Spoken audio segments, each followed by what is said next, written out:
Moi bons días a todos e a todas. Vamos a comenzar co desenvolvemento da sesión do pleno ordinario do mes de xaneiro, conforme a orden do día que corresponde.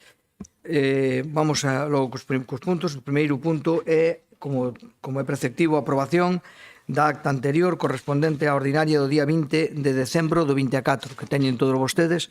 Se hai alguén que teña algunha obxección que facer, do contrario, daríamola por aprobada. Nadie? Bueno, pois entonces entendemos que queda aprobada por unanimidade. No segundo punto do orden do día, como o asunto a aprobación inicial do orzamento do Consorcio de Augas de Valdeorras e a súa integración no orzamento xeral da Diputación Provincial para o exercicio 2025. Neste punto ten a palabra a vicepresidenta Marta Novo. Gracias, presidente. Bo día a todos e a todas.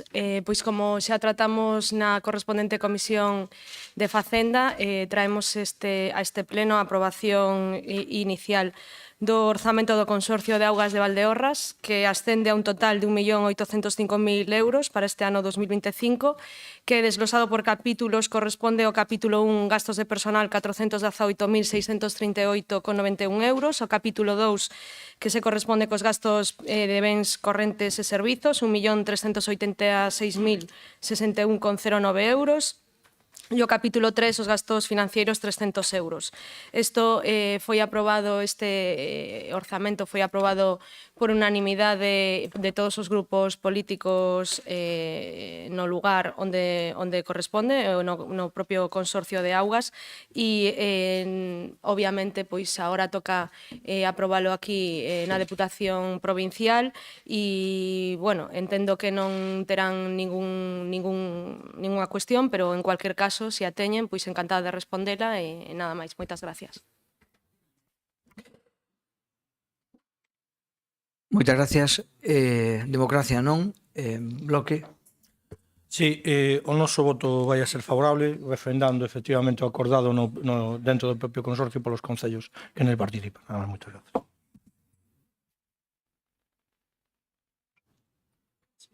PSOE. Sí, bo día a todas e a todos. Gracias, presidente. O noso voto tamén vai a ser favorable, tal e como manifestamos nas comisións, porque, evidentemente, se os propios membros da Asamblea así o decidiron, pois non vamos a decirnos o contrario. Moi ben, entendo que non hai segundo turno de palabras, por lo tanto, pois procedemos á votación. Por favor. Unanimidade logo neste punto.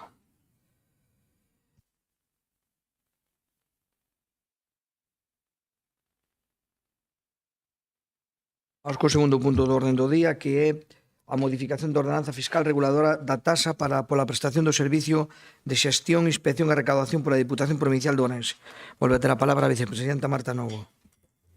Bueno, pois isto trátase de aprobar a ordenanza fiscal e reguladora da taxa pola prestación dos servicios de xestión, inspección e recaudación desta Deputación Provincial con un único cambio que basicamente consiste en demandar ou na actualidade os concellos que teñen delegado todo o sistema de inspección e recaudación en modo de executiva, na modalidade executiva, pois que a teñan tamén que delegar no período de voluntaria, non? Hasta o de agora se permitía que houbese concellos que tivesen delegada solamente a executiva e creemos son poucos igualmente os concellos que solo teñen delegada a recaudación executiva de distintas taxas ou impostos e o que se pretende dende esta casa, dende os servizos de recaudación que así non lo propuxeron, pois foi que obviamente os concellos que deleguen a recaudación que o fagan totalmente, tanto o período de voluntario como o período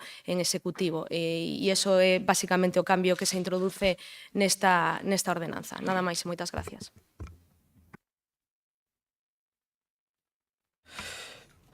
Moitas gracias. Democracia Orensana, non? BNG. Bueno, neste caso, o Bloque Nacionalista Galego vai se abster. Entendemos por unha banda o que nos traslada a Diputación, é verdad, que quen fai unha unha parte da xestión delegada, pois que tamén delegue a outra parte, pero tamén entendemos que o sistema que había ata agora permitía máis flexibilidade e había concellos que podían estar interesados en directamente xestionar aquilo que consideraban que daban xestionado e aforrarse eses cartos que ao final les vai a detraer a Deputación pola propia xestión do servizo de cobro e agora mesmo isto vai deixar de ser. Entón, bueno, pues, xa digo, entendendo unha parte, pero tamén que o que viña existindo hasta ahora permitía esa maior flexibilidade, a nosa postura vai ser abstencionada moitas veces. Moitas gracias. PSOE. Bueno, eu xa bo día a todos e a todas. Eu xa lle adianto a resposta a Bernardo, van dicir no, é que é voluntario, aquí pode collerse quen quere. Pero hai un problema, quer dicir, hai un problema, por eso nós tamén nos vamos a abster, que creemos que isto vai, primeiro, crear un conflito a hora de orzamentos aprobados no capítulo mellor de ingresos, pode haber algún tipo de problema, e segundo, hai unha falta de diálogo, igual que se fixo na modificación da ordenanza fiscal do lixo, onde hai unha comisión de seguimento, é certo, pero se falou cos concellos afectados. Neste caso, penso que houve un problema de comunicación, porque hai alcaldes que non lo transmitiron, que non lles gustou que se fixera desta maneira. Houbera lles gustado poder opinar, inda que podemos entender todos, e nós, como diputados provinciais, entendemos os intereses desta casa, que obviamente é moito millor coller os dous períodos. Pero si é certo que aquí hai falta de diálogo, e por eso a nosa abstención neste punto. Nada máis e moitas gracias. Moitas gracias. Queres intervenir? Sí, bueno, aclarar que son 7 únicamente os concellos que están nesta situación, que sí que con algúns deles me consta e o servicio me dixo que sí que tiñan comentado este tema, ao mellor non con todos, pero, bueno, insisto, son 7 concellos bueno, que teñen algúns deles, ahora non teño listado aquí, pero algunha taxa solo, o sea que tampouco creemos que se xa nada que vai a afectar gravemente aos concellos, e o diálogo, pois, bueno, extrañame que comentes eso porque bueno, falase dende o servizo habitualmente e bueno, sí que é verdade que o mellor non se falou un por un, pero sí que en outras ocasións que se tratan estes temas sí que se lles comentaba que se estaba pensando en isto, que por outra parte creo que é lógico. Entonces eu, bueno, de todos modos creo que é un tema que se vai ir facendo progresivamente e non debería haber problemas. Xa digo, son 7 concellos dos 91 que terían algo delegado aquí, que quede claro. Gracias. Moi ben. Alguén máis quere intervenir? Sí. Sí, Diego. Nada, 2 segundos. Eu simplemente digo, se son 7, as chamadas non costaban tanto, e segundo, se eles o que ven é que pode haber un conflito unha vez que están aprobados os orzamentos, e ao mellor se podría, pois ao mellor non aplicar este ano que ven, pero simplemente eu digo porque sería moito mellor para todos e non se crearía pois ese conflito que pode existir. Nada máis e moitas gracias. Sí. Hai un plazo de un ano para facelo isto de forma progresiva. Quero dicir, non é mañá, vai a ser, co cual non hai problema con os que agora se ven afectados, falen co servizo e o vayamos facendo de forma progresiva. Non hai problema nese aspecto. Moi ben. Nadie máis? Bueno, pues entonces votamos. A favor? Os demais entendo que abstención, non? Ben, moitas gracias, queda aprobado o punto.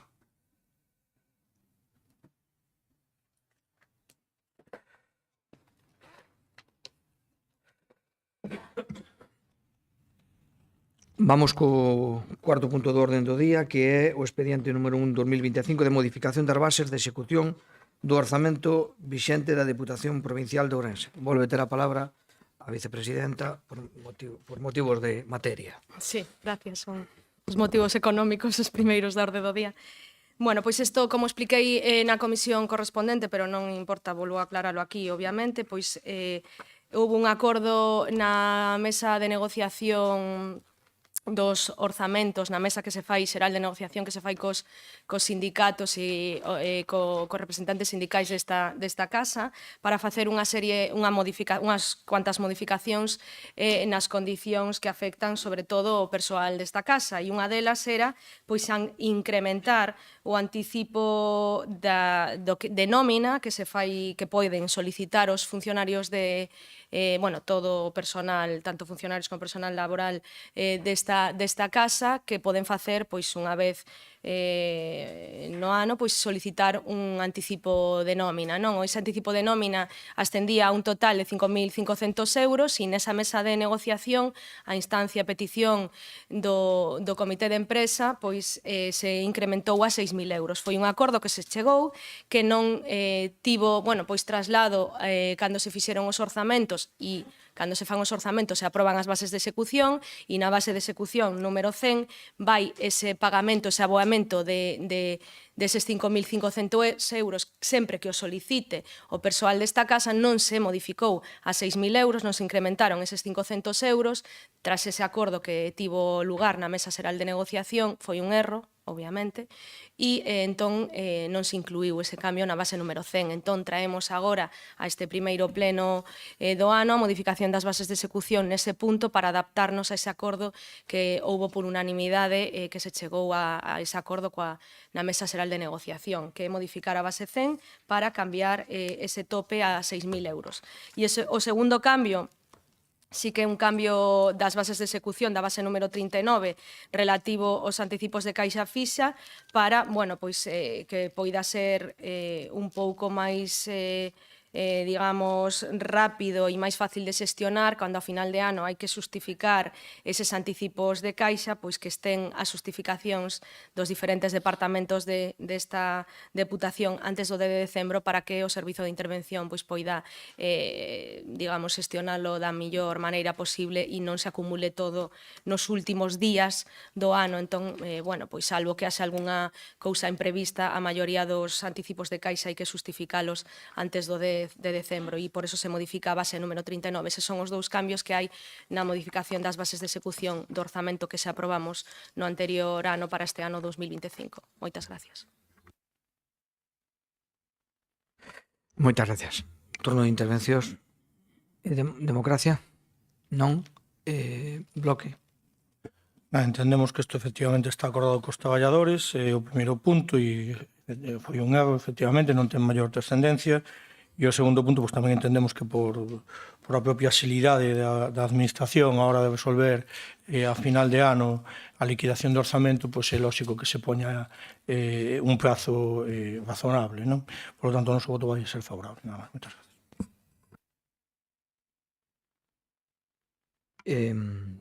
gracias. PSOE, sí. Non.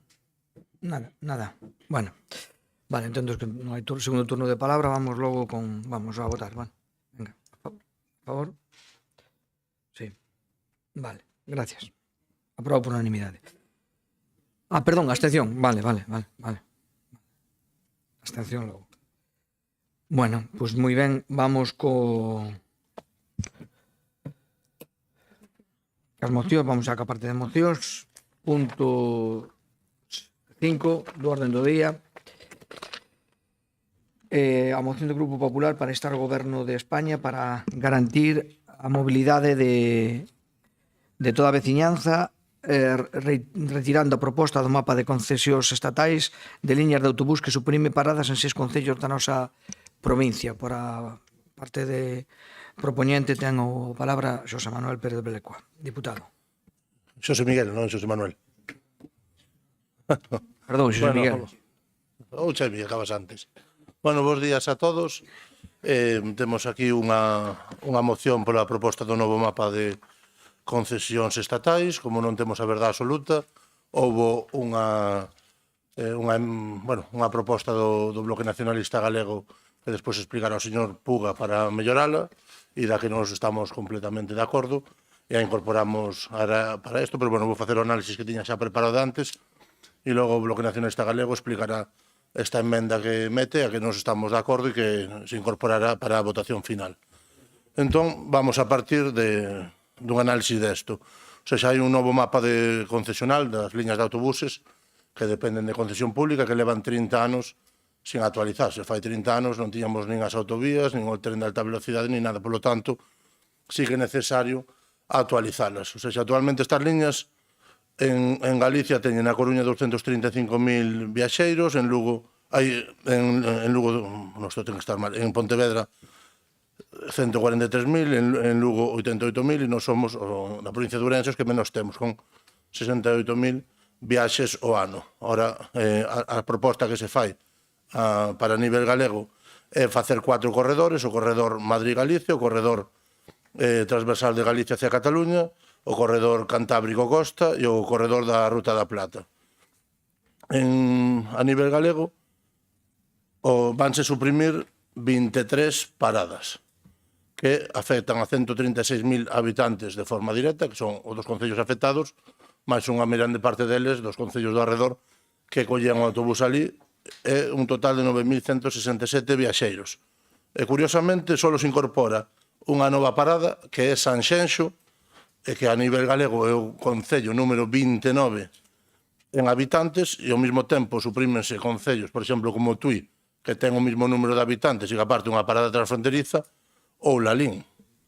E tamén están, por exemplo, outros concellos como Vila García de Arousa, Ribeira no Barbanza ou Cangas do Morrazo, que teñen bastantes máis habitantes que Sanxenxo e que non se inclúen. Outra das cousas que fai é quitar os tráficos intraautonómicos. Hai 76 relacións interiores en Galicia con 21.000 pasaxeiros que deixan de existir con esta proposta. Despois, nos tráficos interautonómicos, hai en Galicia 1.142 tráficos interautonómicos que deixarán de prestarse de maneira directa. E os novos tráficos se inclúen 10. Vamos a centrarnos xa na nosa provincia, que onde estamos na Diputación de Ourense.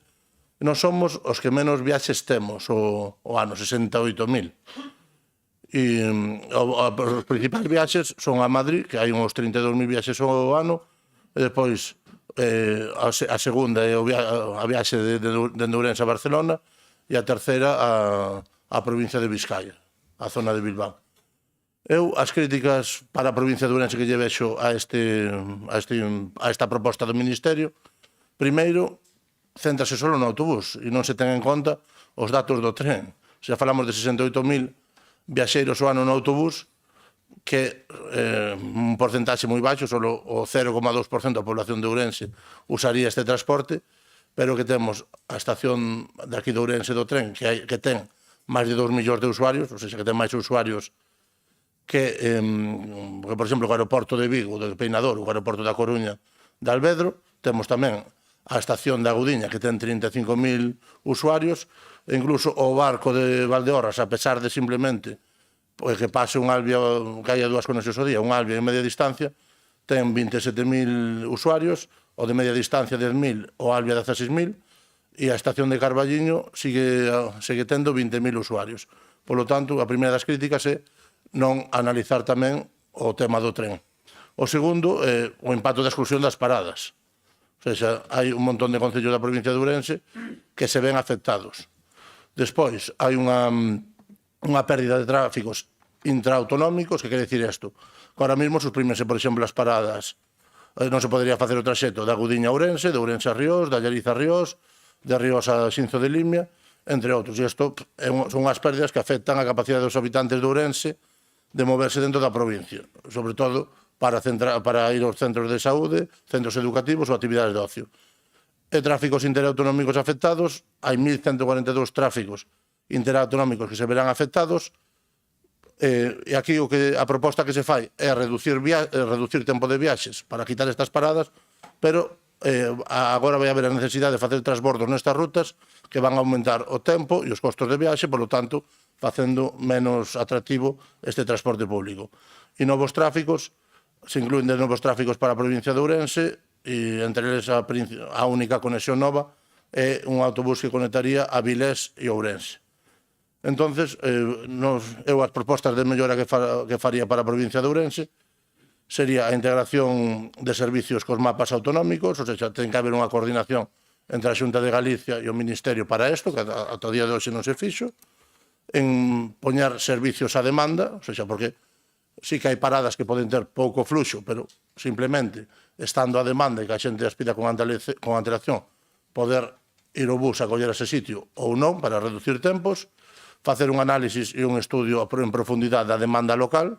Non só se poden ter en conta os viaxes hacia outras comunidades autónomas, sino dentro da provincia, e, sobre todo, o fomento da intermodalidade. O sea, temos 2 estacións de alta velocidade e algunha máis de media distancia e tamén a larga distancia. Por lo tanto, de que nos vale aforrar media hora, unha hora nun autobús a Madrid cando temos Madrid a 2 horas e cuarto de Ourense e a 2 horas e pouco de Agudiña. Entonces, o resumo é que o novo mapa concesional podría ter un impacto totalmente negativo na provincia de Ourense, sobre todo pola exclusión de paradas, a pérdida de tráficos intraautonómicos, a necesidade de facer transbordos para os viaxes interautonómicos e, sobre todo, que non se ten en conta o tren, ou seja, e sobre todo os usuarios do tren, e que estas liñas, sobre todo habendo ahora estacións intermodais, deberían facerse de outra maneira. Moi ben. Democracia. Sí. Sí. Buenos días. Gracias, presidente. El nuevo mapa de concesiones estatales que propone el Gobierno de España no atiende a las necesidades reales de esta provincia, especialmente de sus zonas rurales, y supone un paso más en el proceso de aislamiento que ya venimos sufriendo desde hace años. Si realmente queremos luchar contra la despoblación y garantizar unos servicios públicos dignos, no podemos aceptar que 6 ayuntamientos de nuestra provincia se queden sin paradas de autobús.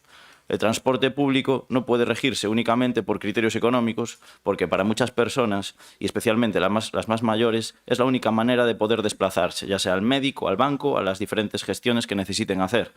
Desde Democracia Ourensana apoyamos esta moción porque consideramos que cualquier decisión que afecte a la movilidad de la ciudadanía debe tomarse con responsabilidad y con consenso. Y no se trata de una cuestión de siglas, sino de defender los intereses de Ourense.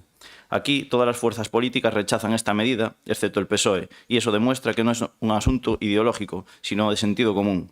Esperamos que el Gobierno escuche a las administraciones locales y a la ciudadanía afectada antes de seguir adelante con esta decisión. Muchas gracias. Moitas gracias. Bloque Nacionalista Galego. Bueno, moi bo día ao resto de compañeiras e compañeros deputados e no personal que nos acompaña hoxe na sala. Ao respecto desta moción do Partido Popular, temos que decir que, evidentemente, desde o Bloque Nacionalista Galego coincidimos co espírito e co que se propón, non, en esta moción. Pero, en fin, sorpréndenos un pouco que, por desgraza, casi pleno tras pleno desta Deputación Provincial, temos que estar as distintas organizacións políticas dando debates e reclamando contra os recortes e contra a minoración de servicios que está sufrindo esta provincia de Ourense, non? A comprobación empírica do que acontece tanto por parte do Goberno do Estado como por parte do Goberno da Xunta de Galicia, que acaban convertindo a esta provincia nun territorio de segunda clase. Non vou poñer só uns poucos exemplos do que digo, non? Moitos destes debates viñeron aquí durante este último ano a esta Deputación Provincial. Por que digo que é un territorio de segunda clase? Pois son os medios de accesos ao Chúo, ao noso centro, ao complexo hospitalario, o galpón que se nos fixo aquí de intermodal, que non ten nada que ver realmente cas intermodais que se fixeron tanto en Santiago como en Vigo, por exemplo. Ahora, resulta que se pon en cuestión a variante norte do AVE. Parece ser que agora xa se desbota a posibilidade de que entre directamente como variante norte e parece ser que vai haber un desdoblamento desde Taboadela hasta a chegada á estación. Xa por non referirme ao abandono absoluto dos trens de cercanías que coordinarían moito mellor o trasvase entre poboacións do noso país, non? A eterna demanda das autovías a Lugo e a Valdeorras, o saneamento do Barbaña, a Nova Edar, que como acabamos de ver tamén hai unha nova prórroga e, por tanto, vais a aprazar de novo a Edar tan requerida e tan acordada e tan solicitada desde aquí, non, de San Cibrao, non? Ou a reforma low cost que se fixo no soterramento de Otero Pedrallo, que agora parece ser que organizacións políticas que estaban de acordo con esas dúas rotondas que se fixo, con semáforos, por certo, pois agora tamén demandan, como sempre demandou o Bloque Nacionalista Galego, o seu soterramento. E tamén, por que non decilo, o que durante estas últimas semanas nos ten traído así con bastante quebradeiros de cabeza, o que vai acontecer se non se remedia co Centro de Atención a Persoas con Discapacidade, non? E tamén, lóxicamente, dentro de toda esa retaíla de recortes que se están a facer na nosa provincia, pois tamén o transporte público. De feito, no mes pasado, o Bloque Nacionalista Galego trouxo aquí o debate sobre a falta de conexión de transporte público coas comarcas de Celanova e Baixa Limia, e que saliu por acordo unánime, e agardemos que eses traballos que quedan pendientes por facer na comarca permitan mellorar ese transporte. E agora trae o Partido Popular aquí, pois o que supón a concesión que lle corresponde ao goberno do Estado, non? E nós sí, imos apoiar esta moción, a que lle fixemos unha pequena engádega, que casi prefiro dar unha serie de datos máis e despois acabar de argumentar por que fixemos esa pequena engádega que ten o seu interese, non? Porque, estando de acordo con todo o que nos propón aquí como a resolución o Partido Popular, non deixa de ser curioso a nosa maneira de ver a argumentación que se fai na parte expositiva desta moción, que tamén coincidimos desde o Bloque Nacionalista Galego. Refírome a seguinte: nesta moción do Partido Popular fan referencia con argumentación expositiva dicindo de que nos últimos 50 anos, por desgracia, nesta provincia de Ourense perdemos 136.000 habitantes, cousa que é certa. De que estamos nunha provincia donde aumentou e se dá unha situación de despoboamento enorme, donde hai unha aceleración do avellentamento desta provincia, e que tamén está a sufrir esta provincia graves problemas sociais e económicos, a provincia de Ourense. Certo? Claro que sí, certo. Isto todo lévanos a estar nunha provincia na que, por desgracia, o que lle queda a xente máis nova é ter que emigrar, como pasou hai moitos anos. Isto levámoslo dicindo desde o Bloque Nacionalista Galego desde fai moitos anos. Pero, a ver, non esquezamos unha cousa, Dos últimos 40 anos, por non poñernos máis, dos últimos 40 anos, en 35 deles, está gobernando o Partido Popular na Xunta de Galicia. Nos últimos 40 anos, o Partido Popular leva gobernando nesta Deputación Provincial. Home, nesa diagnose, algunha responsabilidade terá o Partido Popular, non? Pero, bueno, como decía, en o que respecta aos acordos, estamos de acordo coas propostas que se nos traen, non? Nós, desde logo, estamos totalmente en contra e non queremos que se reduzan ni se supriman servicios no medio rural. E, por tanto, a engádega que facemos é sinxela, porque o que plantexamos é que na parte resolutiva, cando se alude á necesidade de garantir o mantemento das paradas, nós o que pedimos é que se incluya unha engádega na que ben sexa paradas ou o servizo. E vou explicar isto gráficamente con dous datos, non? Teño que decir que primeiro que os datos que daba o señor Blecua hai un pouco de galimatías ao respecto do número de paradas que se suprimen ou non se suprimen, porque en algúns casos figuran que van ser 24, en outros casos 22. Concretamente, non sabemos se Allariz e a Rúa van ser suprimidos ou non. Eu non o teño claro a estas horas. Se ustedes o teñen claro, por favor, aclárenolo. Eu non o teño claro.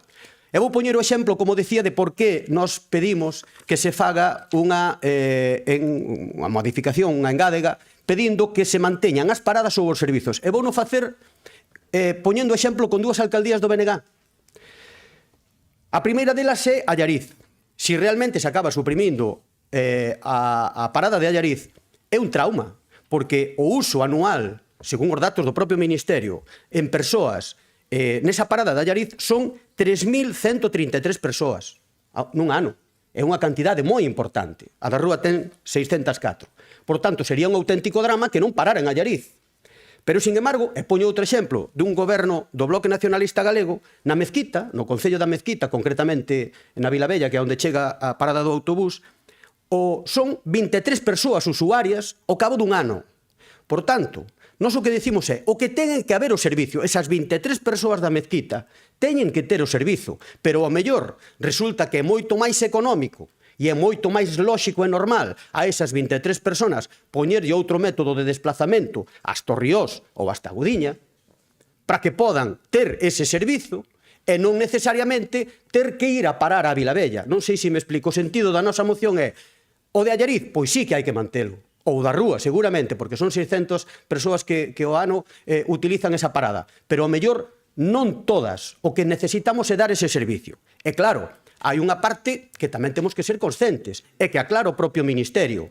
A coordinación do transporte dentro da comunidade autónoma é competencia da propia comunidade autónoma, da Xunta de Galiza. Por iso, o mes pasado falábamos do transporte público nas comarcas de Celanova e da Baixa Liña. Por tanto, a nosa emenda vai nese sentido e, supoño que saben, que preocupados por eso, no mes de novembro do ano pasado, do 2024, tanto no Congreso como no Senado, a nosa senadora e o noso deputado no Congreso fixo tamén unha proposta de que non se supriman estas paradas e que non se reduza o servizo que temos no noso país. A resposta teño que decir que foi bastante ambigua, por iso eu decía que eu a estas alturas non teño nada claro se vai a seguir habendo a parada na rúa e a parada de Allariz. Así que tamén me gustaría que se soubera. Por outro lado, decir que imos apoiar a súa moción e os acordos coa engádega que propuxemos. Gracias. Moitas gracias. PSOE. Ben, bo día de novo. Nada, vamos a ver, aquí hai varias cuestións bastante importantes. O primeiro é que moitas veces falamos do transporte e non falamos con usuarios. A mí gustaríame que faláramos con os usuarios que van ao País Vasco e lle dixéramos se queren ou lles gusta que se acorten os viaxes. Falamos de que non hai prácticamente usuarios no autobús no servicio de Ourense, pero falamos que veñen 2 millóns no AVE. Por que veñen 2 millóns no AVE? Polo tempo. E iso é unha realidade. Este modelo que estaba de liñas de autobús estaba desfasado. É un modelo que non compite e o que se trata é de facelo atractivo. Vostedes din que non. Nós entendemos que se fixo do punto de vista técnico e é unha aposta por reducir os tempos en servir, por exemplo, no caso de Madrid, obviamente, agora temos o AVE, pero noutras conexións intercomunitarias, dende logo, o servicio ten que ser máis competitivo. Vostede, o voceiro do Partido Popular, obviamente, isto forma parte dunha estrategia do Partido Popular, podemos ver notas de prensa durante os últimos días en todos os xornais a bomba e platillo de que o Estado nos ataca, abandona os povos, pero vamos a ver, vostede en ningún momento falou da Xunta, que é quen ten a competencia. É que aquí traen unha moción para dispararlle o pianista, porque aquí nadie sabe que estamos pidindo. Estamos pidindo que o Estado vertebre Galicia. Entón, solicitamos á Xunta de Galicia que diga que non quere a competencia e que o Estado nos veña a facer o servicio. O Estado dixo, non vamos a suprimir, porque para iso temos un fondo engadido de 40 millóns de euros para que as comunidades que teñen a competencia desenvolvan o servicio e podan vertebrar. A Xunta de Galicia, onde está o transporte metropolitano de Ourense? Non falamos, que é o que nos interesa. Falamos das comarcas, como dicía o compañero do BNG, falamos de Celanova, falamos de que os concellos non están conectados coa capital da comarca. Algo tan sinxelo como eso, pero non. Aquí o problema é que queremos que o autobús pare en toda a 52, en cada punto. E dormimos 4 veces daqui a Madrid. Eso non pode ser, dende logo. Nós o que temos claro é que ten que ser un servicio atractivo, competitivo, e dende logo hai que ver as competencias. Este servicio é para vertebrar entre comunidades, o que non é para vertebrar concellos. Quen ten que facer intracomunitario a quen ten a competencia. E para iso veñen os fondos. Nós non podemos estar de acordo. Estaríamos de acordo se dicimos a Xunta está tendo unha dixación de funcións, Ourense non ten un transporte metropolitano, porque non o hai. Non o hai. E iso debería ser o debate de hoxe. Debería ser o debate os concellos que están abandonados e non poden ir á súa capital de comarca. E vimos aquí a falar dunha cuestión que para nada, os usuarios, a maioría dos usuarios, digo yo de verdad, queren. O que queren é o que ten que ir a Bilbao, o que quere ir a outro sitio, quere chegar o antes posible. E iso é o que queren. E non tenemos que parar en todos os concellos. Habrá que ir ás paradas que están ubicadas dende un punto de vista técnico, e para eso se fixe un estudio técnico para que a xente poda e sexa atractivo o servicio. Nós, polo tanto, vamos votar en contra entendendo que estamos falando dunha cuestión que para nada é atractiva para usuarios e, dende logo, que nos extraña que aquí non se menciona a Xunta de Galicia que é quen ten a competencia. E esa é a realidade. Nada máis, moitas gracias nesta primeira intervención.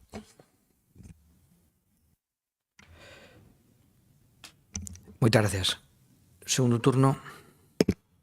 Bueno, comenzamos polo compañeiro do Partido Socialista e a verdade é que a moción esta é por un plan que presenta no Ministerio, que outras comunidades autónomas nas que goberna o Partido Socialista se opuxeron directamente, como Castela-A Mancha e demais. O que pasa que vos aquí sempre te empoñedes o vosso partido a nosa provincia, e non, hoxe vai ser unha vez máis. Pero, bueno, vamos a debatir os datos que dixeches. Aquí o importante é facer o informe correcto. Se ahora mismo o importante son os tempos, e hai isto a Madrid co tren, e a maioría dos usuarios, a metade dos que collen un autobús intercomunidades autónomas na provincia de Ourense vai a Madrid, o lóxico é que o faga no tren, porque é máis rápido e potenciar as outras liñas. Por lo tanto, este estudio, o non contar co tren, pois, para min, é erróneo.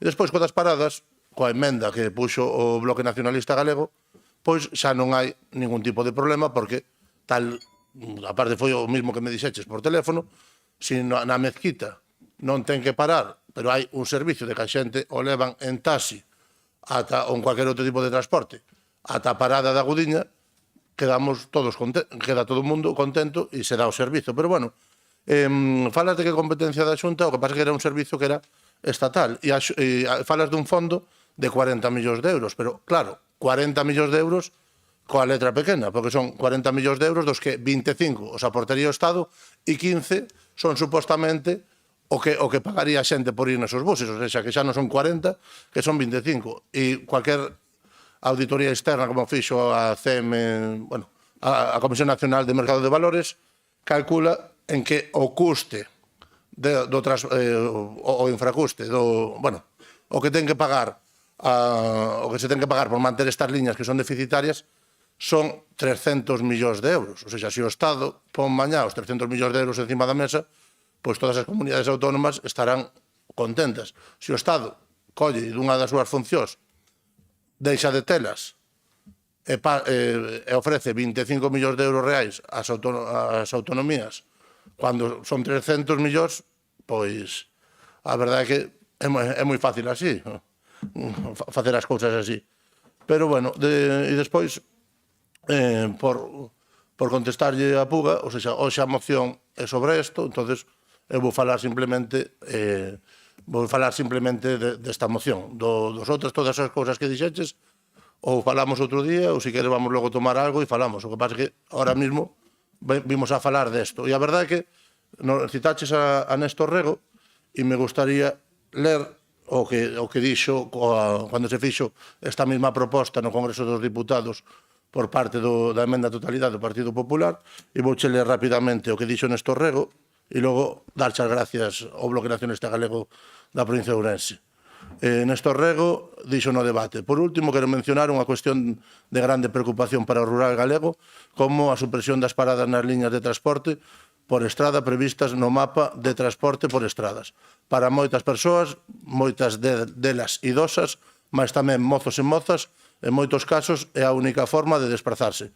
Polo tanto, a eliminación sen máis, sen alternativa, non pode ser nunca a solución. É preciso entendemento entre as distintas administracións que garanta conexións interautonómicas áxiles sen deixar abandonadas as vilas que ata agora contaban con este servicio. En conclusión, é preciso mellorar o texto e imos colaborar para conseguilo. O que non imos apoiar a emenda a totalidade do Partido Popular. Moito obrigado. Así que, darvos as gracias porque vos hoxe apoiades isto. Moitas gracias. Deo? No, solo es un pequeño apunte de la intervención del señor Puga. No te anotes el tanto de la avenida Otero Pedrayo, el soterramiento, porque fuimos nosotros los que lo llevamos a pleno en el Concello de Ourense. Nada más.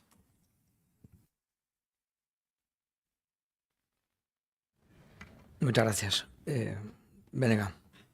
Cando este feito o soterramento, apuntámonos todos o tanto. Mentres non este feito o soterramento, non hai tanto ningún que apuntarse, por desgracia, verdad?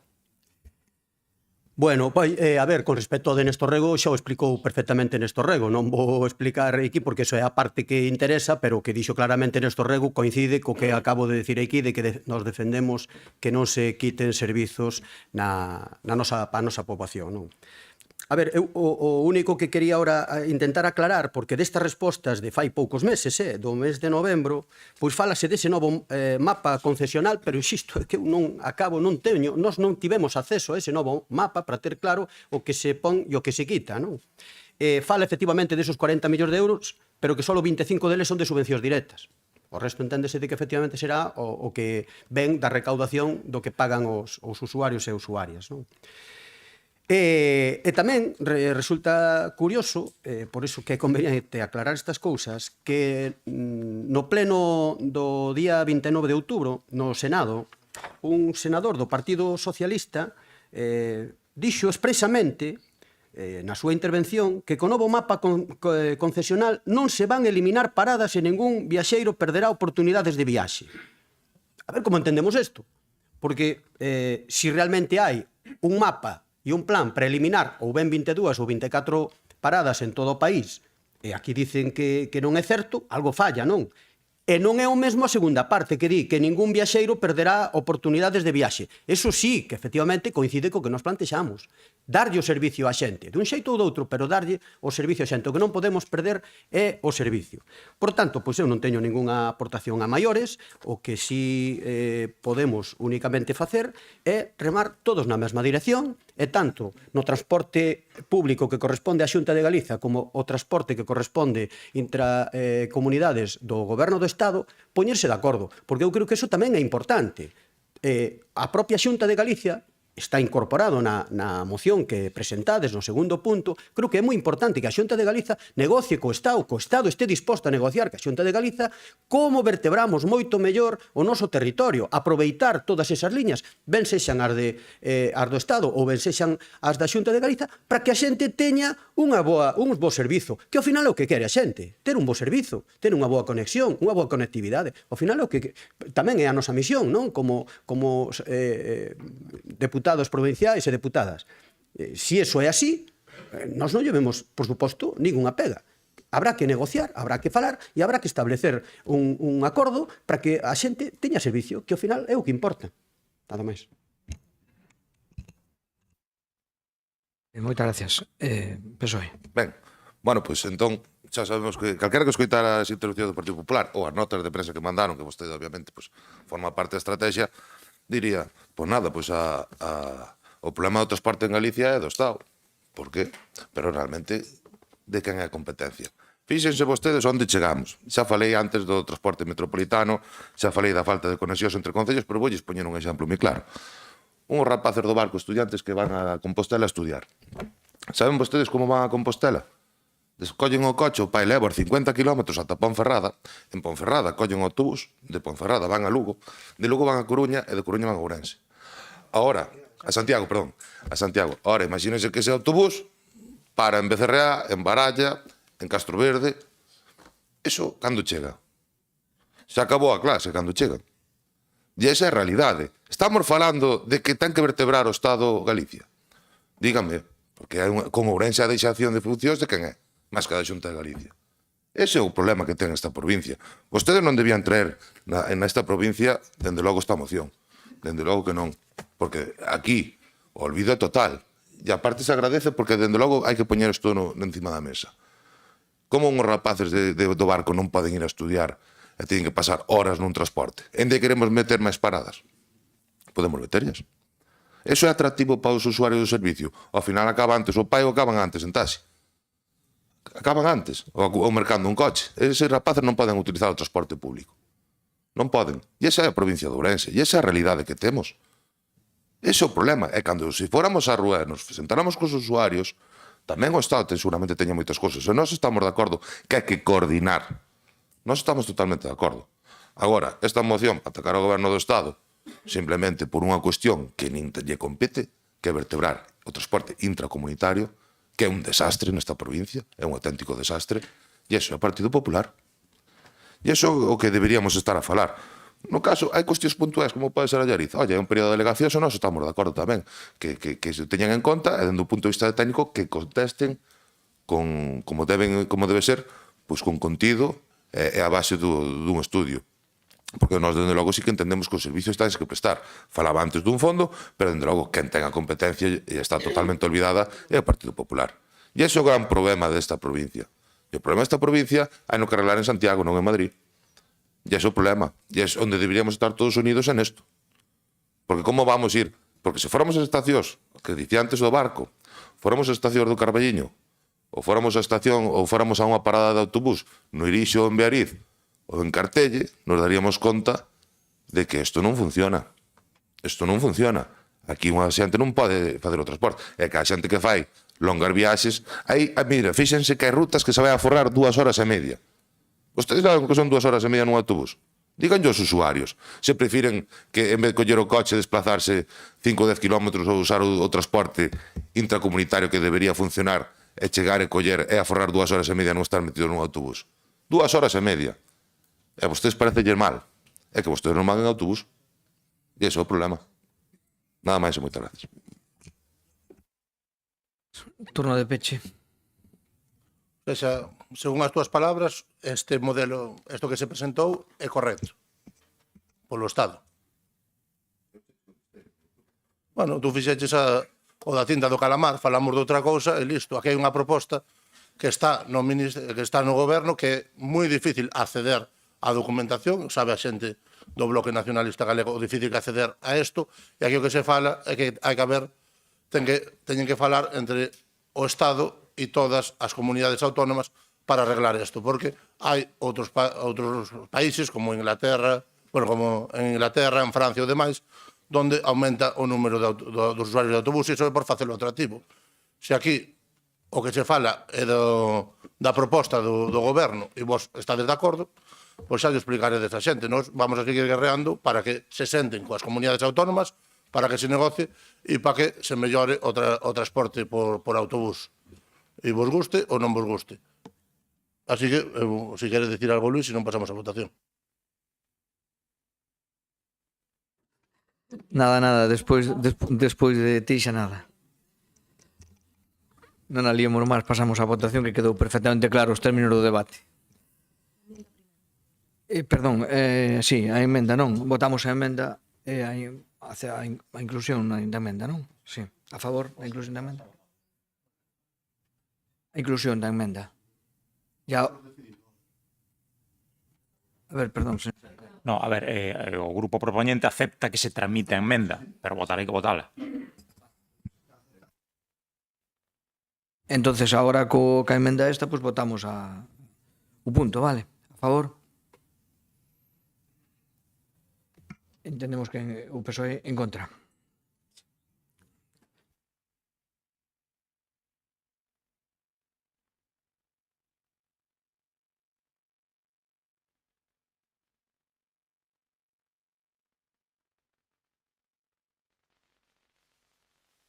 Vamos co seguinte punto do orden do día. Aquí hai, eran dúas mocións.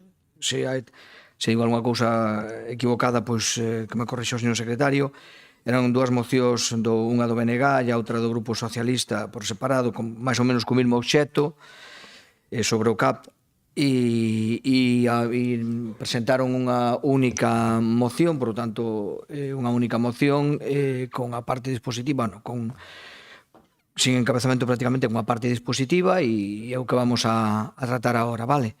Entonces, se non me equivoco, por os propoñentes hai unha persoa que creo que no primeiro turno de palabra vai a intervenir o nome deles, de ambos grupos, non?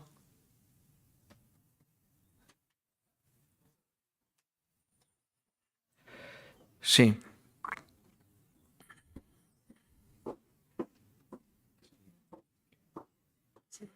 Sí.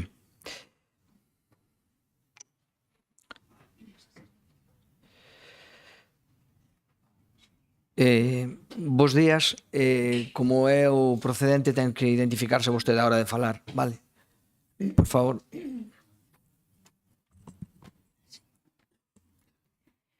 Hola, bos días. Chámome Eva Gutiérrez.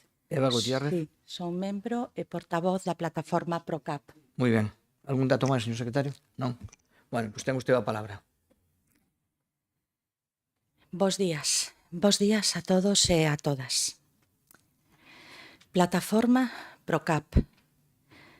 Plataforma que nace para conseguir que a Xunta de Galicia construa un centro de atención a persoas con discapacidade público e de xestión pública e directa. Plataforma PROCAP. Que temos que decir? Que máis queren vostedes que xustifiquemos? para defender os dereitos dos nosos fillos.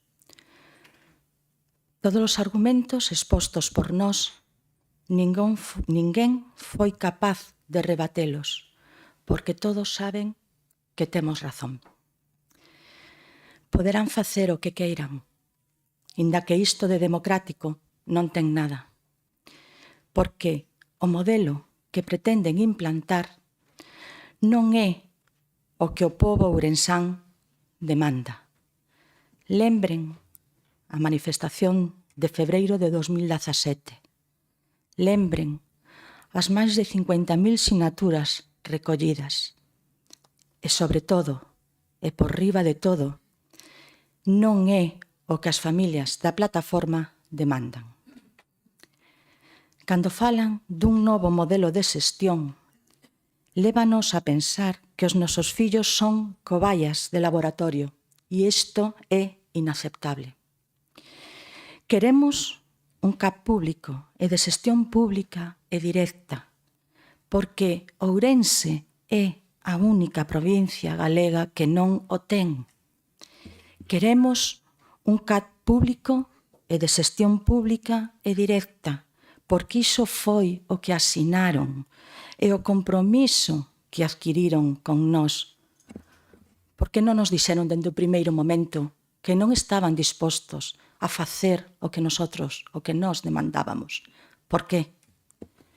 Queremos un CAP público e de xestión pública e directa, porque a Xunta non pode delegar a súa responsabilidade coa discapacidade, igual que non delega a súa responsabilidade na educación, igual que non delega a súa responsabilidade en sanidade, porque os tres son pilares fundamentais dun estado de benestar, nunha sociedade democrática, madura e comprometida.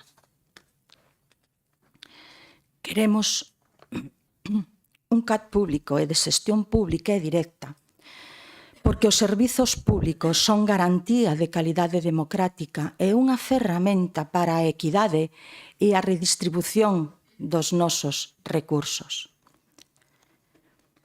A directora xeral de Persoas con Discapacidade, Begoña Beijón, asina un informe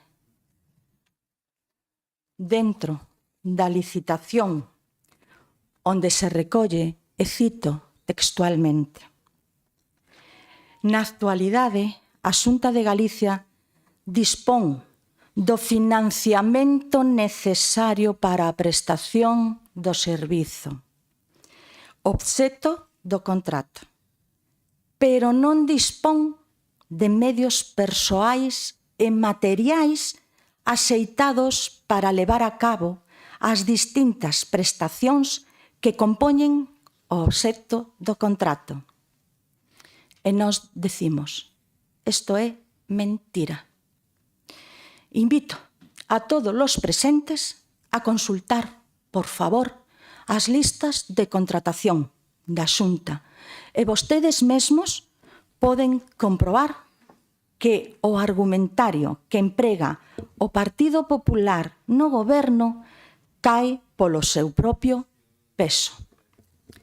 O informe continúa dicindo, e volvo a citar textualmente: polo que resulta necesario acudir á contratación de este tipo de servizos a empresas que reúnan os requisitos para realizalos.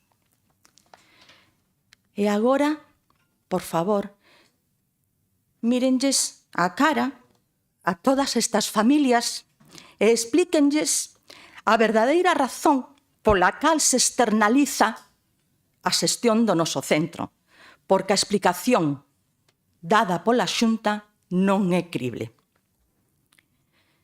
Lembren unha cousa, e aquí diríxome especialmente á bancada do Partido Popular: o pasado sempre volve, e posiblemente nuns anos estaremos aquí sentados de novo, lamentándonos pola decisión que este mércores tomaron os seus compañeiros de partido no Parlamento, votando en contra outra vez da xestión directa da Xunta, eludindo a súa responsabilidade como goberno.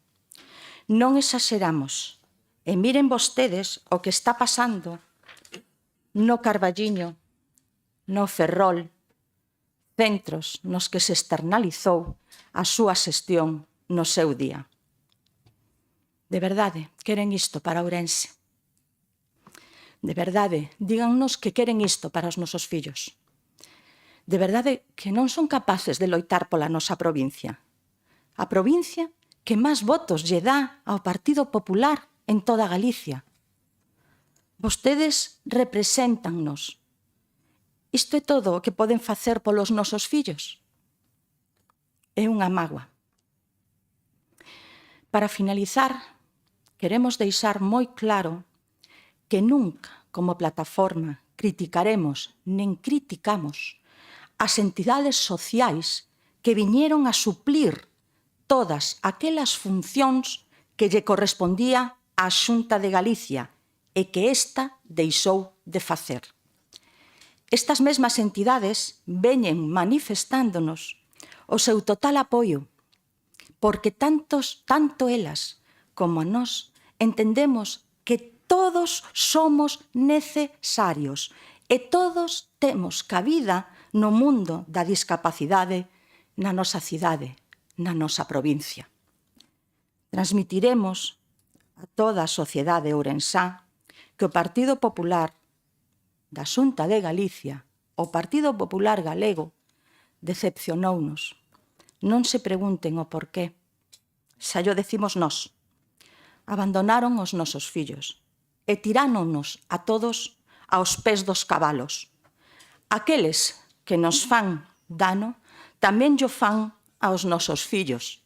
E coido que todos os aquí presentes entendemos perfectamente o que queremos decir. Nada máis. Moitas gracias por escoitarnos e, por favor, cumpran coa palabra dada. Cumpran co que prometeron. Moitas gracias. Moitas gracias.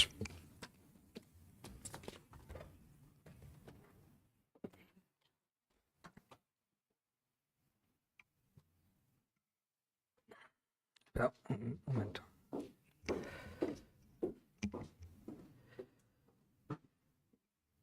Bueno, seguimos.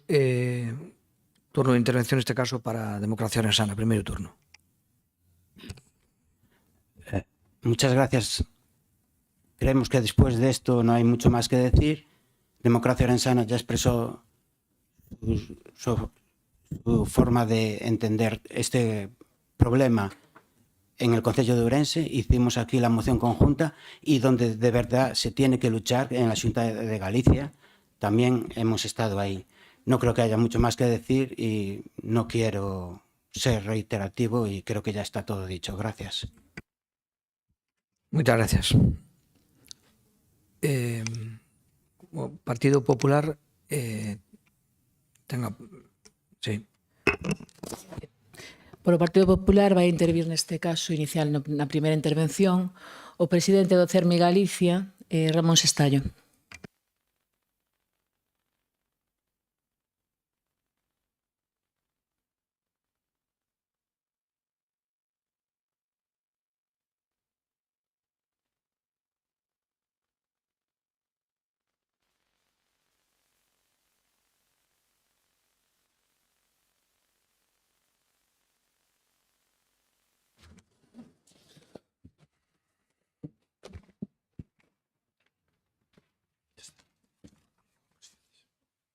Moitas gracias.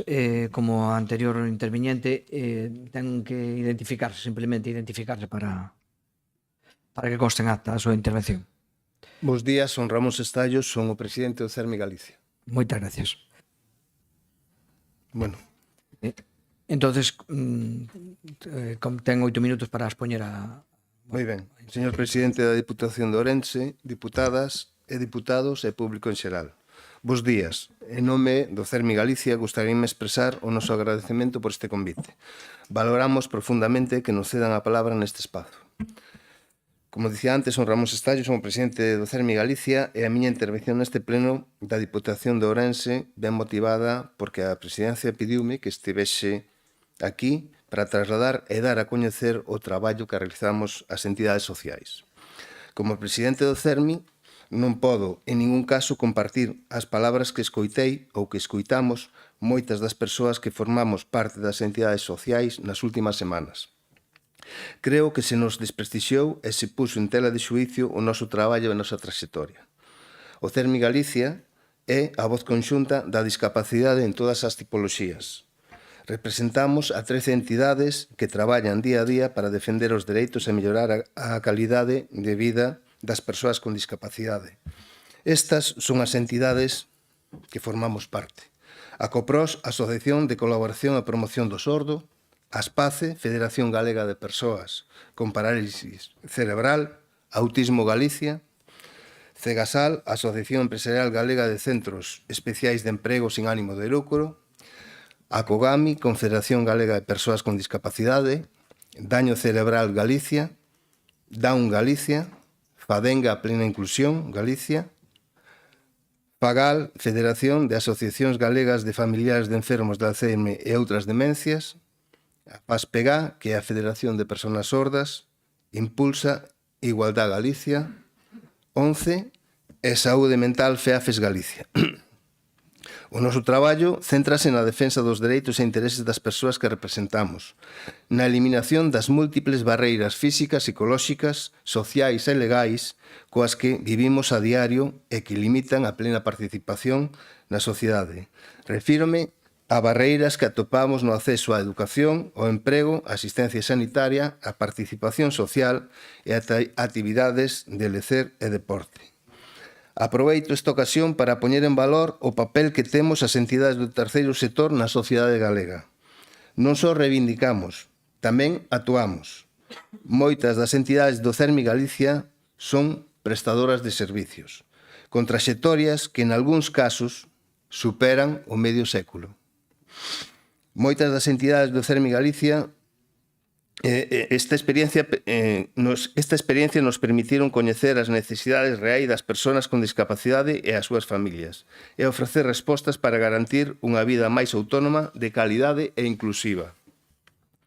O noso movimento asociativo ofrece servicios de información, asesoramento e orientación, rehabilitación, formación, intermediación e orientación laboral, accesibilidade, atención temperá, centros de atención diurna e ocupacionais, residencias de atención a persoas maiores, así como ofrecemos actividades de lecer, turismo e deporte inclusivo. Todos estes servicios son recoñecidos pola súa calidade, avalada por certificacións externas e selos de garantía. Polo tanto, a xestión social das entidades do CERMI Galicia é garantista dunha atención de máxima calidade ás persoas de calquera tipo de centro que xestionamos. Compre destacar a nosa presenza no rural. As nosas entidades, ademais de atender as necesidades das persoas con discapacidade na súa propia contorna, tamén xeramos oportunidades laborais. Contribuímos a fixar a poboación e a impulsar o desenvolvemento socioeconómico nestas zonas. O emprego é unha prioridade para o noso colectivo e traballamos cada día para que as persoas con discapacidade teñan acceso ao mercado laboral xusto e equitativo. Exemplo disto, podemos velo aquí en Ourense. Temos exemplos de entidades consolidadas na cidade como son o Centro da Ixiña, o de Aspanaes, e por mencionar algún caso máis, o traballo que desenvolve Aspadisi. Todas estas entidades realizan unha excelente labor na provincia, como demostran as súas traxectorias. Somos entidades sin ánimo de lucro. Non somos empresas con consellos de administración, nin temos accionistas. Non existen dividendos que repartir porque cada euro que xestionamos reinvírtense nos servicios que prestamos. O noso obxectivo nunca foi, nin é, o económico, senón traballar polo benestar das persoas e familias que representamos, na procura de seguir mellorando e impulsando a mellor atención. O noso compromiso coa discapacidade é a nosa razón de ser. Está impreso no noso ADN desde que decidimos embarcarnos na defensa do movimento asociativo e dos dereitos das persoas con discapacidade e das súas familias. Estamos onde nos precisan, na atención e protección de menores, no cuidado das persoas maiores e ao carón de todas as persoas que se atopen nunha situación de vulnerabilidade. Por iso, aproveito este convite de participar hoxe aquí. Reiteramos a disposición do CERMI Galicia a colaborar con todas as institucións públicas e privadas que compartan o noso compromiso. O traballo en equipo favorecerá a construción dunha Galicia máis inclusiva, accesible e aberta a todas as persoas. Para nós, o único beneficio é o benestar e a calidade de vida das nosas persoas e das nosas familias. Moitas gracias. Moitas gracias.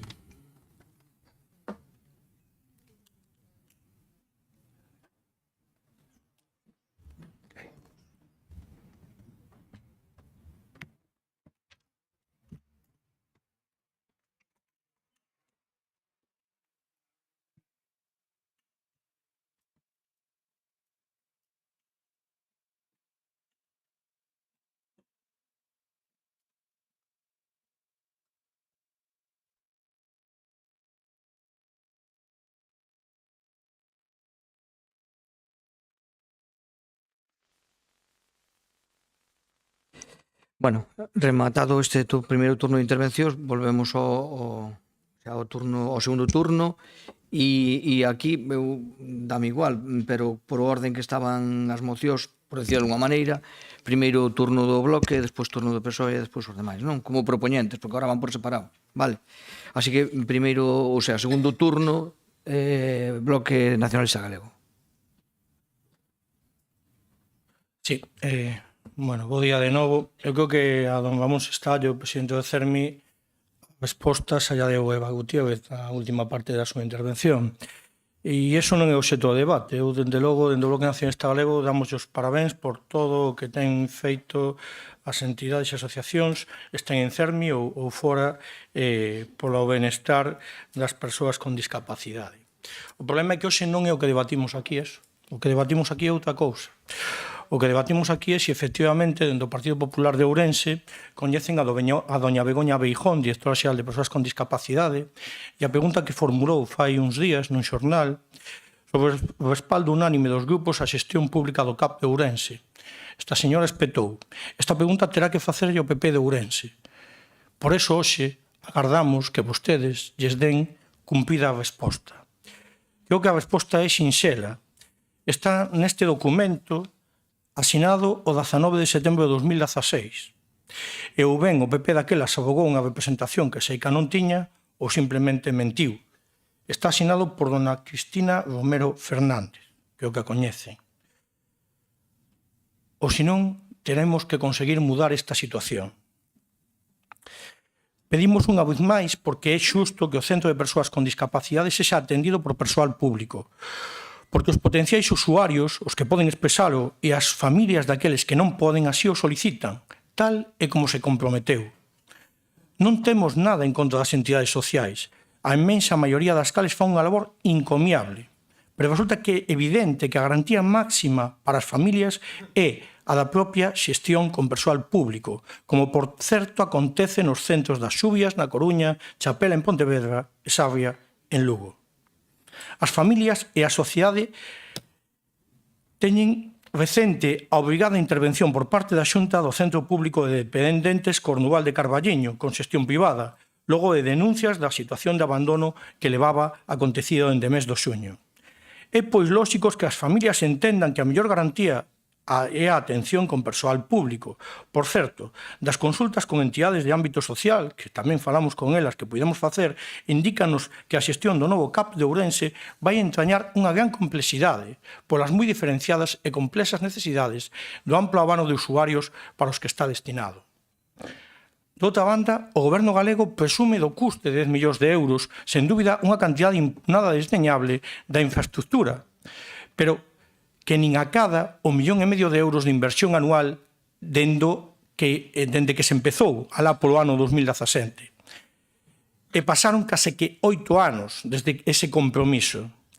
Se a xestión vai levar como así se plantexa, 4,5 millóns de euros por ano, pagan contas dos cartos que realmente leva a Xunta non invertidos no coidado deste colectivo dende o 17 ata hoxe. E isto non só vai de diñeiro, evidentemente. De feito, debería ser o de menos. Pero a falta de compromiso coa palabra dada a que nos teñen afeitos dentro da Xunta susténtase neste caso nunha mentira máis. Efectivamente, como decía a voceira da plataforma, nesa falta de persoal que non é tal. En primeiro lugar, supoñemos que se unha entidade é capaz de atopalo, a Xunta tamén debería, pero que ademais xa o ten a través dos datos ofrecidos por CIGA e Comisións Obreras esta semana amósanos que as actuais listas de contratación da Xunta xa terían ese persoal. Sen contar que ou non querían dende o principio ou son uns incompetentes os actuais responsables da Consellería, porque non me digan que en 2016 ata hoxe non puideron prever as necesidades de persoal. Algún traballador de hoxe podería daquelas estar na educación básica. Pero esta incompetencia da que falo vese refrendada en que o compromiso inicial para 2017 voltou a andar no 20. No 2022 levaba xa 6 meses paralizado cando o BNG o destapou, sen que, por certo, se informara as familias deste feito. Fíxose unha nova contratación a finais do 22, prometendo para o 24 o que se comprometera de segundas no 22 e que tiña que estar, segundo asinado, executado no 18. Chegou o 24 e, oh gran sorpresa, o centro non estaba rematado e non conseguíamos que se aclarara o modelo de xestión, dando evasivas as preguntas que se facían desde as propias familias. Como é posible que a Consellería de Servicios Sociais, que leva máis de 6 anos no cargo, poña esta mala excusa? Como é posible que neses 6 anos non tivera un intre para recibir a plataforma das familias? Como, por certo, si fixera o seu antecesor, o señor Xosé Manuel Rei Varela. Como é posible que Fabiola, e digo isto de verdade, lles fixera pasar o trago ao señor presidente desta institución, a deputada de Servicios Sociais, de acudir á presentación do CAP de Ourense en Santiago sin a presencia dos destinatarios directos. Mais semella isto a doma e castración do PP de Ourense, tomando as verbas atribuídas por Castelao a don Jerónimo Zurita, cronista maior do Reino de Aragón, ou paso polas forcas caudinas. Nunha demostración de quen manda aquí, para que non se lles esqueza e non ousen, porque si o fixeron, eu recoñezo, poñerse do lado da veciñanza de Ourense, cando os da Corte tomen esta verba na acepción que consideren do PP de Santiago e os intereses se podan ver contrariados. Sinceramente, cheguei a sospeitar estes días que o de menos para a Xunta é o modelo de xestión.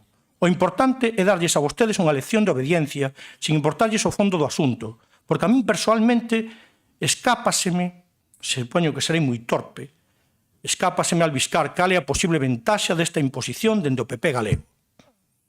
Por eso, hoxe, reivindicamos a loita do ano 2019 polo paritorio de Verín, onde recordo os seus alcaldes e alcaldesas, sí, os do PP, aquí neste pleno e nas manifestacións en Verín, apoiando os veciños e doblando a imposición dese peche amparado por supostos criterios técnicos e que o conselleiro de turno decía daquelas imparable, como nos dicen hoxe. Porque se nos mantemos unidos, da man das familias e da sociedade de Ourense a que faga un chamamento, respaldando esta causa xusta, o CAP de Ourense será de xestión integramente pública, tamén por dignidade. Temos hoxe a oportunidade de defender o votado fai un mes e defender o que sabemos que é xusto, dicíndolle a dona Fabiola que en Ourense sabemos poñer os dereitos dos que máis necesitan a solidariedade e a justicia social á altura dos da Coruña, Pontevedra e Lugo. E cando menos, podemos mirar de frente a esta xente que hoxe nos acompaña e a que, por certo, quero agradecer o seu exemplo e o seu esforzo. Polos seus e por todos, porque ata dende un punto de vista puramente egoísta, penso que calquera de nós ou as nosas familias poden pasar por unha situación tan complexa como a que teñen todos eles e os seus familiares, coa que creo que todos os que estamos aquí empatizamos, aínda que polo menos eu, a título persoal, non sexa capaz de poñerme no seu lugar.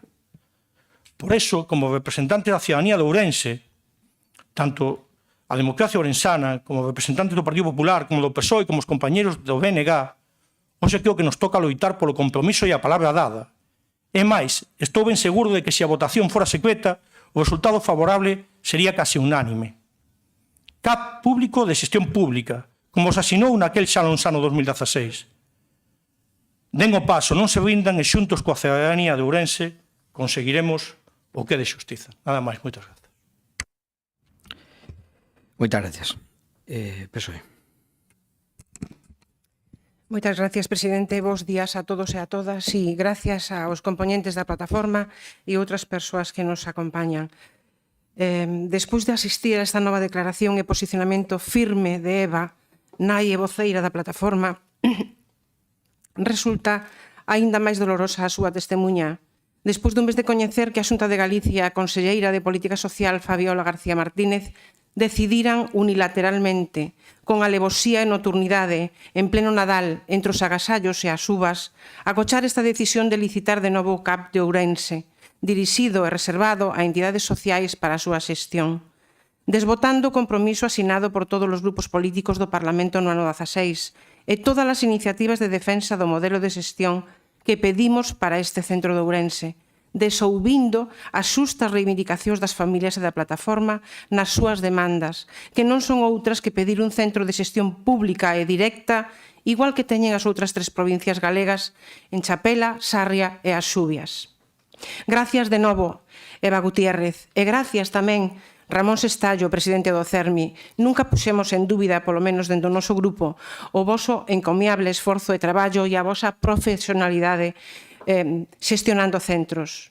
Pero este é necesario, presidente, é necesario traer e enfrentar a colectivos que demandan ou que teñen os seus propios intereses.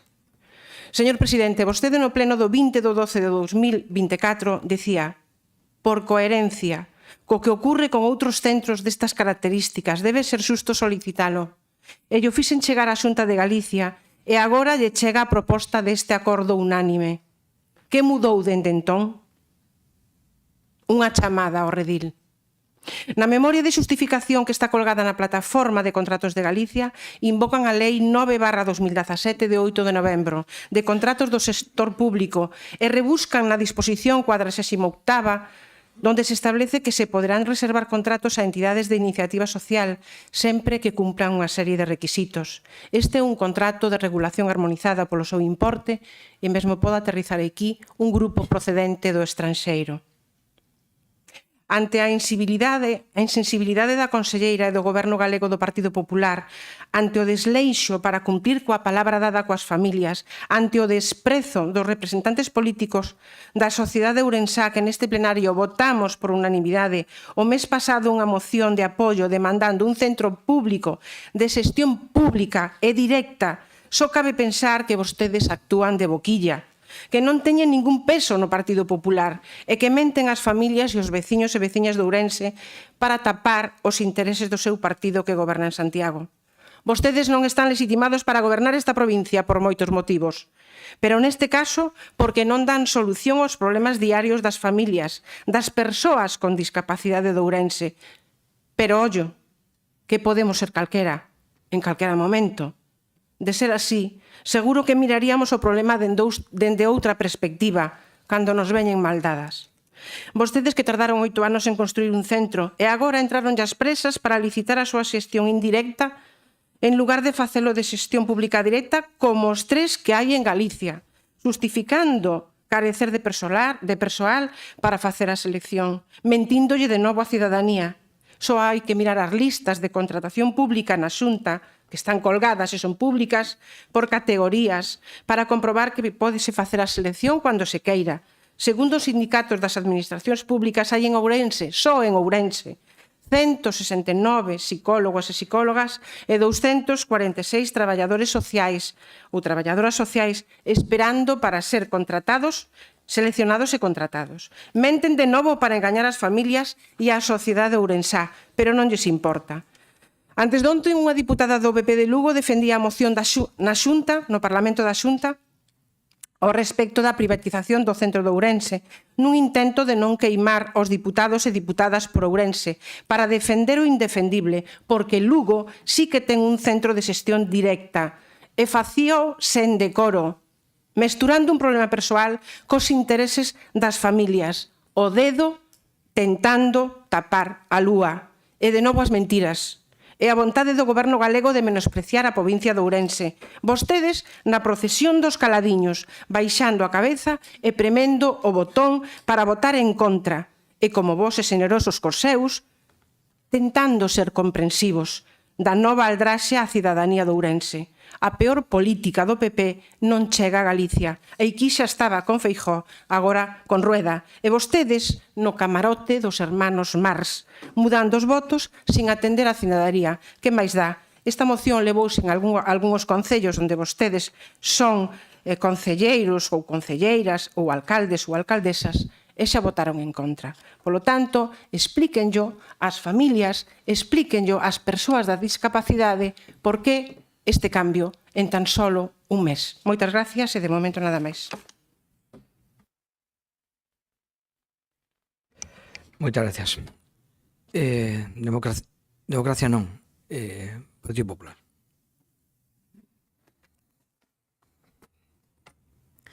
Grazas, presidente. Bo día a todos e a todas. Non podo comezar esta intervención sen mostrar o meu, o noso, respeto aos pais e as nais e familiares que conforman a plataforma PROCAP e hoxe representados por Eva Gutiérrez. A vosa demanda é lexítima e totalmente defendible.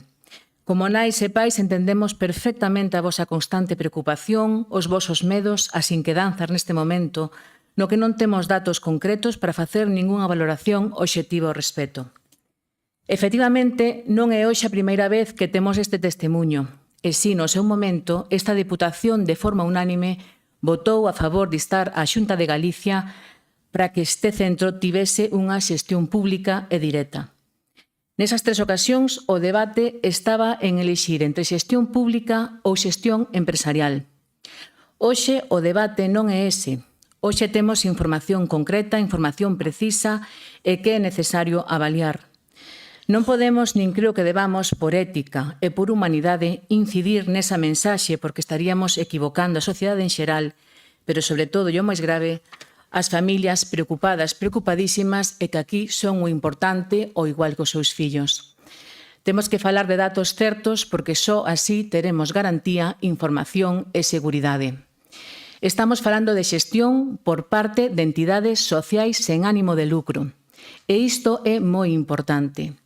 Xa oímos a Ramón Sestallo, presidente do CERMI Galicia, Comité Español de Representantes de Persoas con Discapacidade, e que acolle a todas as entidades e federacións vinculadas aos diferentes tipos de discapacidade. O que tamén aproveito para agradecer a súa intervención e presenza neste pleno para dar testemunha dende un mesmo enfoque de representación e defensa que a plataforma.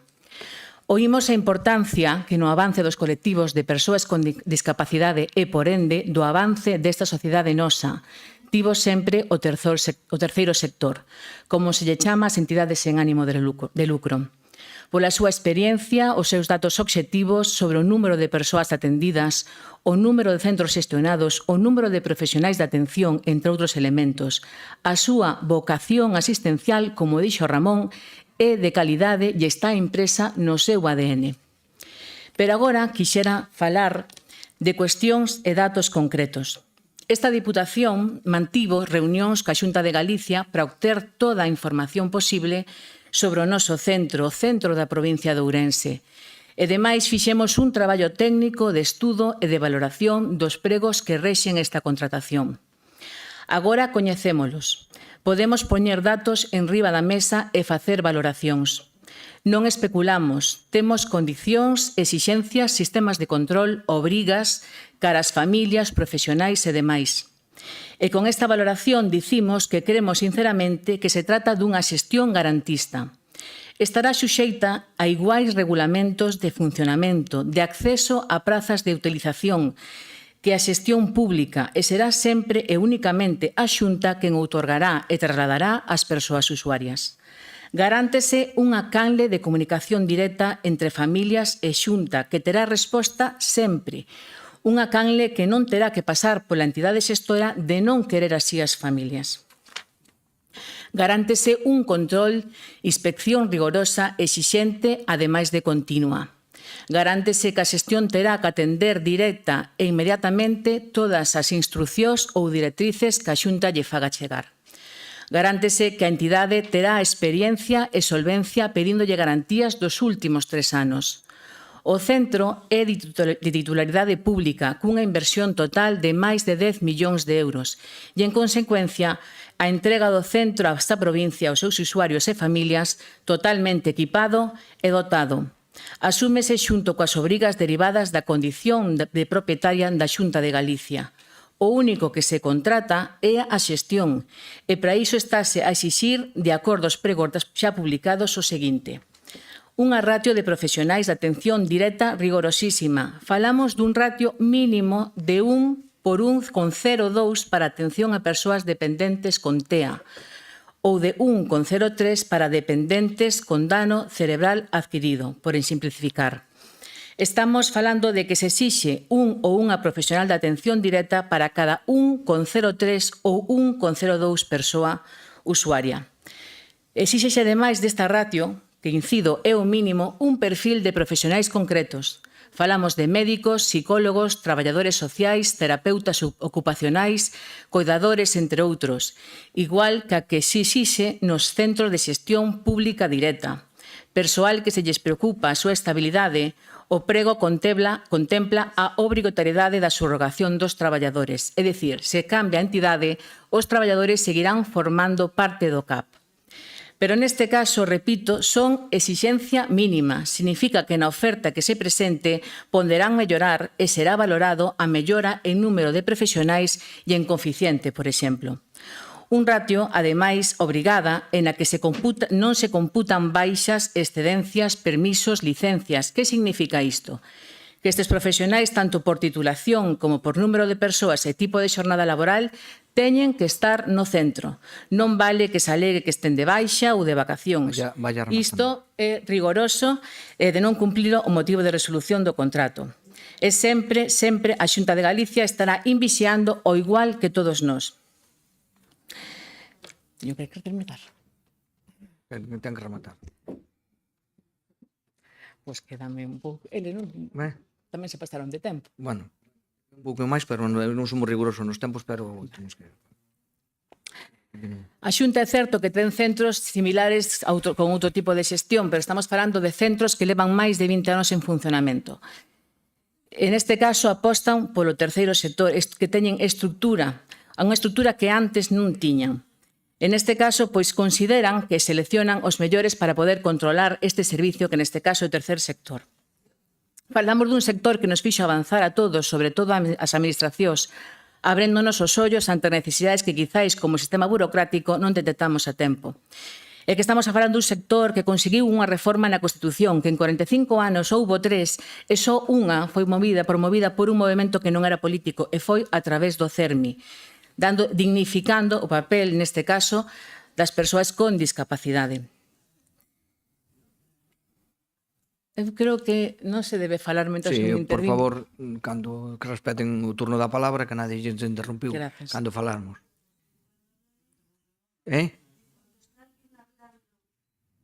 Perdón.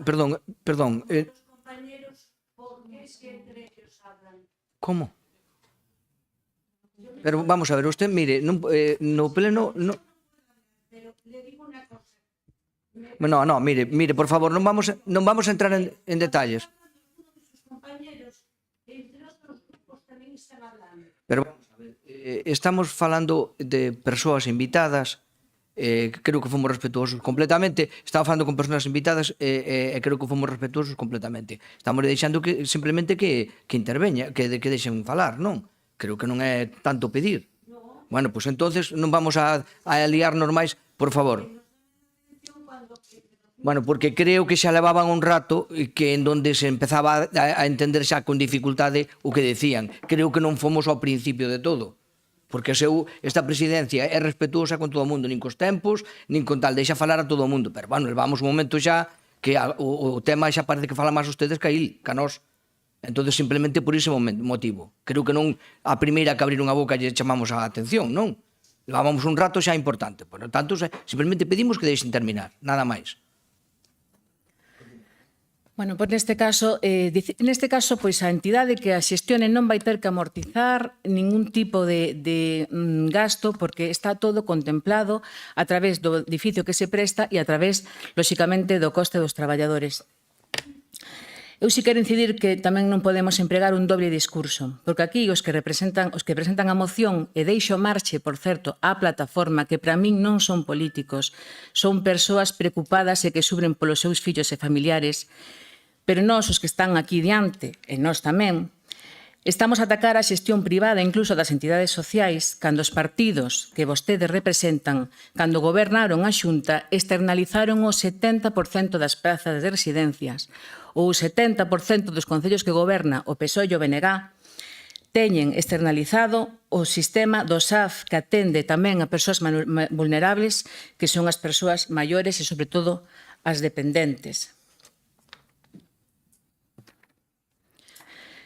Nós o que queremos dignificar é a xestión das entidades sociais e queremos que se pode valorar positivamente cun contrato de xestión que garantiza que os traballadores van a estar ben pagados, van a poder elixir os mellores traballadores con casi 14 millóns de euros para a xestión e cunha duración máxima de 3 anos. Estamos falando de 2 anos máis un ano de prórroga, garantindo que a Xunta en calquer momento pode rescatar a concesión. En este sentido, cando falaban de que se xustificaban a falta de persoal, así como dixeron onte no Parlamento por parte dunha deputada do BNG e hoxe se comentou por algún político e tamén pola responsable, decir que non se xustifica pola falta de personal. Esta é unha coletilla que se pon en todos os contratos da administración pública cando se fai unha contratación externa. Aquí xustifícase polo estudio e por considerar que neste caso para a Xunta de Galicia o ideal é que nesto o faga unha xestión de entidade social. E antes tamén, cando falaban do tema do Carballiño, hai que decir que no caso do Carballiño é unha xestión privada, non é unha xestión dunha entidade social, entonces non podemos comparar un caso co outro.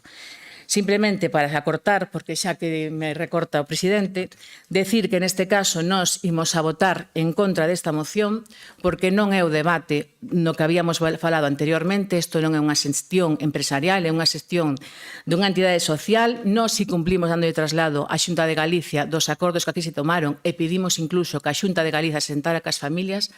Así o fixemos, tamén estuvemos nós presentes e ofrecémoslle ás familias, non teñen hoxe por que decidilo, pero se así o queren, que a Diputación se ofrece nun servicio de multidisciplinar de traballadores social e xestión xurídica para calquer tipo de axuda, tanto para acceso ao centro ou calquer tipo de reclamación ao respecto. Nada máis e grazas. Moitas gracias. Bueno, turno de peche tamén dámoslo por os dos grupos por separado, que tamén por eso creo que compensará un pouco a intervención que tuvemos nós a maiores, pero neste caso, efectivamente, sería un único turno de peche, vais a dar 2 turnos de peche tamén por 2 minutos. Primeiro bloque. Sí, eu vou ser breve. Lamento, que queren que lles diga, lamento e a partir de agora, ademais, vai ser difícil que desde aquí podan vostedes xa confrontar con Santiago calquera decisión que se tome, e iso é unha pena, non? Non estamos falando do que vostedes nos trasladan, non estamos falando de que no 2016 se chegou por unanimidade dos grupos, Democracia Lorenzana tamén, por certo, as tivestes vos no debate na Xunta, que decides que o levemos ali, levouse ao Parlamento Galego e as tivestes vos, a ver que facedes hoxe. Eu creo que, efectivamente, trátase de respeto. Casi máis que eso.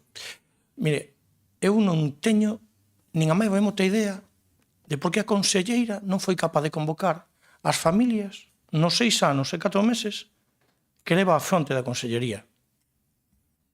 Cóstame entendelo, porque o mellor hasta podía ter chegado a un acordo con eles. Non o sei, descoñezo, pero é que non fixo ningún máis mínimo esforzo. É que pasou deles, joder. E pasou de vostedes. É así de triste. Pasoulles por riba. O sea, porque non estamos falando de que a xestión vaya a ser... Hasta pode haber unha xestión pública mala. Non digo que non. Ás veces acontece. É verdad que se pode correxir máis inmediatamente, como vimos ahora en Carballiño, que tardaron 6 meses en finalmente acudir á chamada desa mala xestión que estaba acontecendo por parte dun privado. Pero pode acontecer, eu non digo que non. A mellor garantía que hai, desde logo que sexa pública. E por eso as familias reclaman eso. Por eso nos comprometimos no 2016 a que fora así. E dende o 2016 ata o Nadal deste ano, a Xunta foi deixando. Home, todos tiñamos unha sospeita, por eso se trouxo aquí en máis dunha ocasión este debate. Creo que esta é unha oportunidade perdida. É unha oportunidade perdida e, ademais, xa digo, debates como este xa existiron nesta provincia e saíron adiante. Porque o de Verín non me digan vostedes que non dixeran por activa e por pasiva que iba a ser así, porque xa o decidiran en Santiago. E, sin embargo, daquelas, todos xuntos fomos capaces de sacar adiante que as mulleres da comarca de Monterrey podan seguir parindo en Verín, e creo que non houve ainda ningún problema. Na comarca de Monterrey hai 100 partos ao ano, ali se siguen facendo, e todo aquilo que nos dixeran non caeu o mundo. Mas ben ao contrario, están todos ben contentos. E con isto, pois, agardo que non aconteza, como decía a voceira, que teñamos que vir aquí dentro dun tempo a lamentarnos. Pero en calquer caso, o lamento xa está. Porque non vamos a cumplir con aquilo que nos comprometimos. Eu vou a sair daqui e creo sinceramente que fixen para aquilo que me escolleron. Outros terán que pensar. Nada máis, moitas grazas. Moitas gracias. Sí, moitas gracias, presidente. Señora Patricia, que magua. Que magua que nos saíamos daqui con un acordo unánime de defender o que é xusto, o que é necesario, o que piden as familias que teñen a persoas con discapacidade. Que magua. Para isto va a política. Mire, as súas verbas do pleno de decembro. Isto xa veu outras veces a pleno e o noso grupo votou a favor. Entón agora, por coherencia política, dicía fai un mes.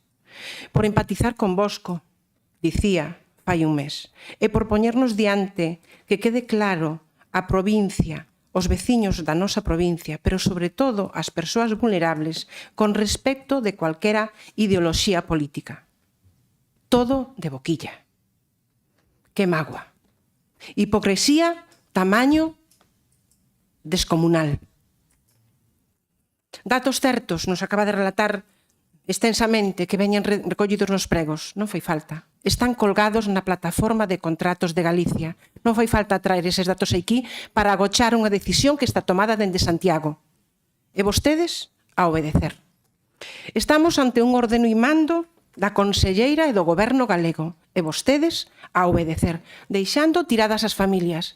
Para iso é para o que se lle encha a boca de nosotros estamos aquí para defender os intereses de todos os ourensáns. Nos estamos aquí para gobernar esta institución porque así o quixeron os votos. Defendan a todos os ourensáns, a eles tamén. Mire, eu non sei se vostedes lle podrán mirar a cara a xente que hoxe deixan tirada, porque é moi fácil, tomar unha decisión neste plenario e dicirle a Santiago, sí, nós estamos a defender a todos os ourensáns, a todos os veciños e veciñas que teñen un problema e as súas familias. Para eso estamos sentados aquí. Para o demais, mire, titulares de periódico, intentar tapar cun dedo a luz da lúa ou do sol, pero xa non se pode tapar. Vostedes enganan a cidadanía e os deixan tirados. Non foi falta chegar aquí para relatarnos as bondades dese prego. Mire, é tan fácil como votar a favor e dicirlle á señora conselleira ten que vostede para a licitación e contratar persoal e un equipo directivo para poñer en marcha este centro. Nada máis e moitas gracias. Nós así o vamos a facer. Moitas gracias. Bueno, no turno de peche, porque vamos a ver, algunha cuestión que queremos que aclarar. Primeiro, vexos a ustedes moi dignos e moi expresivos na defensa dunha causa que todos defendemos, e non se defende solamente con discursos, senón que se defende tamén traballando, como creo que fixemos nós e seguiremos facendo. E, por certo, recibindo as familias, nos lle miramos a cara e os invitamos e os recibimos as familias e demos todo tipo de información e trouxemos aquí a xente de Santiago. Nos, esta institución, así o fixo. Non o vexo tan fortes, nin cando no debate dos pasados días dixemos, por exemplo, que ustedes que defenden aos centros, as persoas vulnerables, pois eso, tamén son persoas vulnerables, efectivamente, o SAF e os dependientes, e ustedes externalizan e neso non pasa absolutamente nada. Ahora, o importante é que empreste os servicios sexa un funcionario, non é importante que o centro sea de última xeración, non é importante que este dotado, non é importante que teña un prego contar garantías, non é importante que o xestione unha entidade social, non é importante nada. O importante é que ten que ser un funcionario, senón todo o que se fixo non fixo nada. Mire, non vamos a contribuir máis a esa ceremonia da confusión. Nós tomamos un acordo, efectivamente, e eu tomei ese acordo como presidente aquí e así o defendo. E o trasladamos. E ese acordo, cando non había decidido o modelo de xestión. E o trasladamos e dixemos por coherencia. Claro que sí, por coherencia co que se fixo nesta casa e así o fixemos. E nós trasladamos ese acordo, non o Partido Popular. A señora directora probablemente se confunda no que é un acordo plenario con un acordo do Partido Popular. Non foi un acordo da sede, foi un acordo tomado aquí por a Diputación conformada por o Partido Popular. Tomamos ese acordo cando non había esa decisión. Logo, quen decide é quen ten a responsabilidade. Non é esta Diputación de designar o modelo de xestión. Esta Diputación defende e pide. Non ten a responsabilidade, nin ten a competencia de tomar ese modelo de xestión. Ou teñen a vostedes cando non se fai determinadas obras, cando non se fan determinados servicios por o goberno central. Teñen ustedes esa competencia. Ustedes deciden facer a estación de intermodal ou deciden facer as autovías. Ustedes deciden eso. Non. E entonces calan tamén. Mire, nos planteamos eso como se fixo aquí. Desde o momento que hai unha decisión, hai dúas cuestións. Primeiro, estamos falando de que non é, como decía a compañeira, non é público-privado, non é unha empresa. Estamos falando dunha entidade social. Primeiro elemento novo. Non estamos na dicotomía empresa-funcionario, senón entidade social. E non trouxemos a entidade social aquí para enfrentar a nadie. Non nos gusta esas cousas, eso nos gustalle moito a vostedes. Non nos trouxemos aquí para enfrentar a nadie. Por favor, estou intervenindo. Non nos trouxemos porque consideramos que a xente ten que saber o que fan as entidades sociales, porque ustedes chamaronlle empresas, e que a entidade social iba aí a ganar cuartos, como a todas as empresas. Bueno, onte o subdelegado do goberno foi unha entidade social e dixo públicamente defendeu o labor social desa entidade social. E hoxe ustedes, noutras circunstancias, falan de que son empresas. Nós trouxémonos para que explicaran o que fan e para que a ciudadanía conozca o que fan, non para enfrentalos con nadie. De acordo? Bueno, pero ustedes, perdón, ustedes poden saber, pero a sociedade non ten por que sabelo. E este é o foro no que temos que tamén trasladarlle á sociedade, non solamente a ustedes, á sociedade en xeral. Entonces, bueno, non estamos nun diálogo, perdón, estou no turno da palabra, e non estamos nun diálogo, ahora mismo. Por lo tanto, non trouxemos, primeiro, xestión social, non empresa privada. Segundo, hai unha curiosa confusión en ustedes, bueno, un olvido. Resulta que ustedes sempre están atacando co Aldraxe Ourense e que é o único centro. Non é o único centro. E ustedes lo sabían. E o siguen ocultando aquí. Hai outro centro destas características que é o centro de Ferrol, que estaba externalizado e non nos vin montar ninguna manifestación. Non nos vin montar ninguna manifestación. Externalizado completamente nunha empresa. Centro da Xunta de Galicia. E ese centro da Xunta de Galicia agora é rescatado e vai ter o novo modelo de xestión exactamente igual que o Ourense. Por tanto, non van a ser coballas de nadie.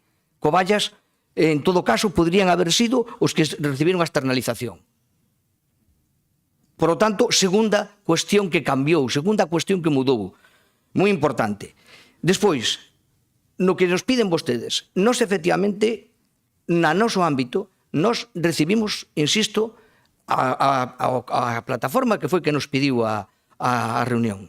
Recibimos a plataforma, trouxemos a directora para que lle explicara tamén a plataforma e trouxemos técnicos, nos puxemos o seu servicio. Por lo tanto, nós, cando nos lo pediron, recibímolo.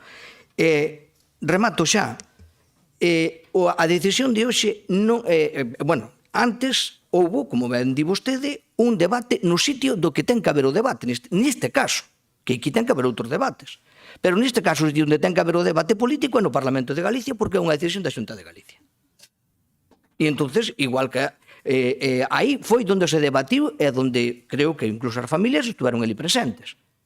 E aí é onde se decide. O que non entendemos é que continuemos, tomouse a decisión que se tomou basada no que se dixo, e entonces non continuemos outra vez con esta ceremonia da confusión de tratar de enfrentarnos a nós con cos demais. Mire, nós o único que queremos é, como a todos, que eu sei no que para como a todos, o mellor para as familias. O mellor se eu tomar a decisión ou haber tomado outra decisión, pois o mellor sí, se fora a miña competencia. Pero como non é a miña competencia, igual que a vostede seguramente houbera tomado outra decisión en favor da provincia de Ourense se decidira usted e non decidiran os seus compañeros de Madrid. Por exemplo, houberan tomado, pero como eu o que teño que facer é que intentar que as cousas salgan o mellor posible e estar ao lado deles.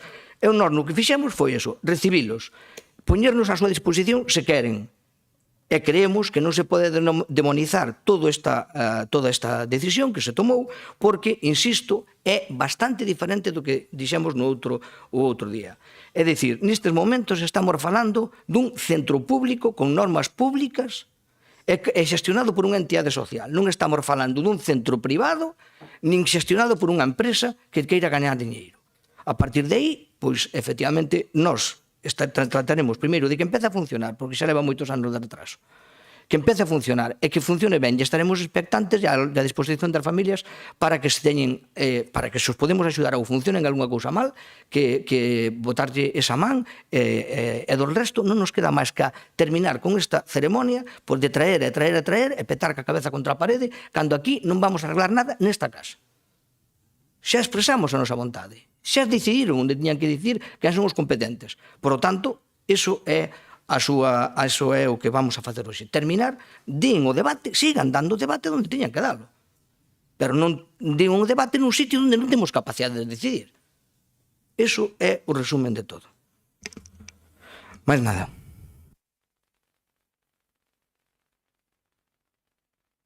Logo a votar. Non hai intervencións. Xa creo que xa bastantes intervencións houve. Votación. Venga, a favor da moción conxunta. Sí. Sí, están. En contra. Abstención. Vale.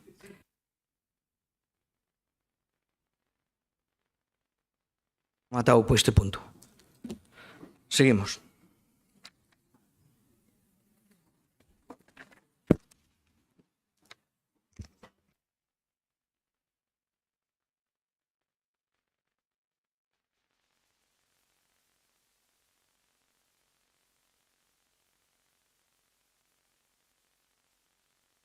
Sí, vamos a continuar co siguiente punto. Vamos a continuar. Sí, hombre, sí. Sí, claro que sí.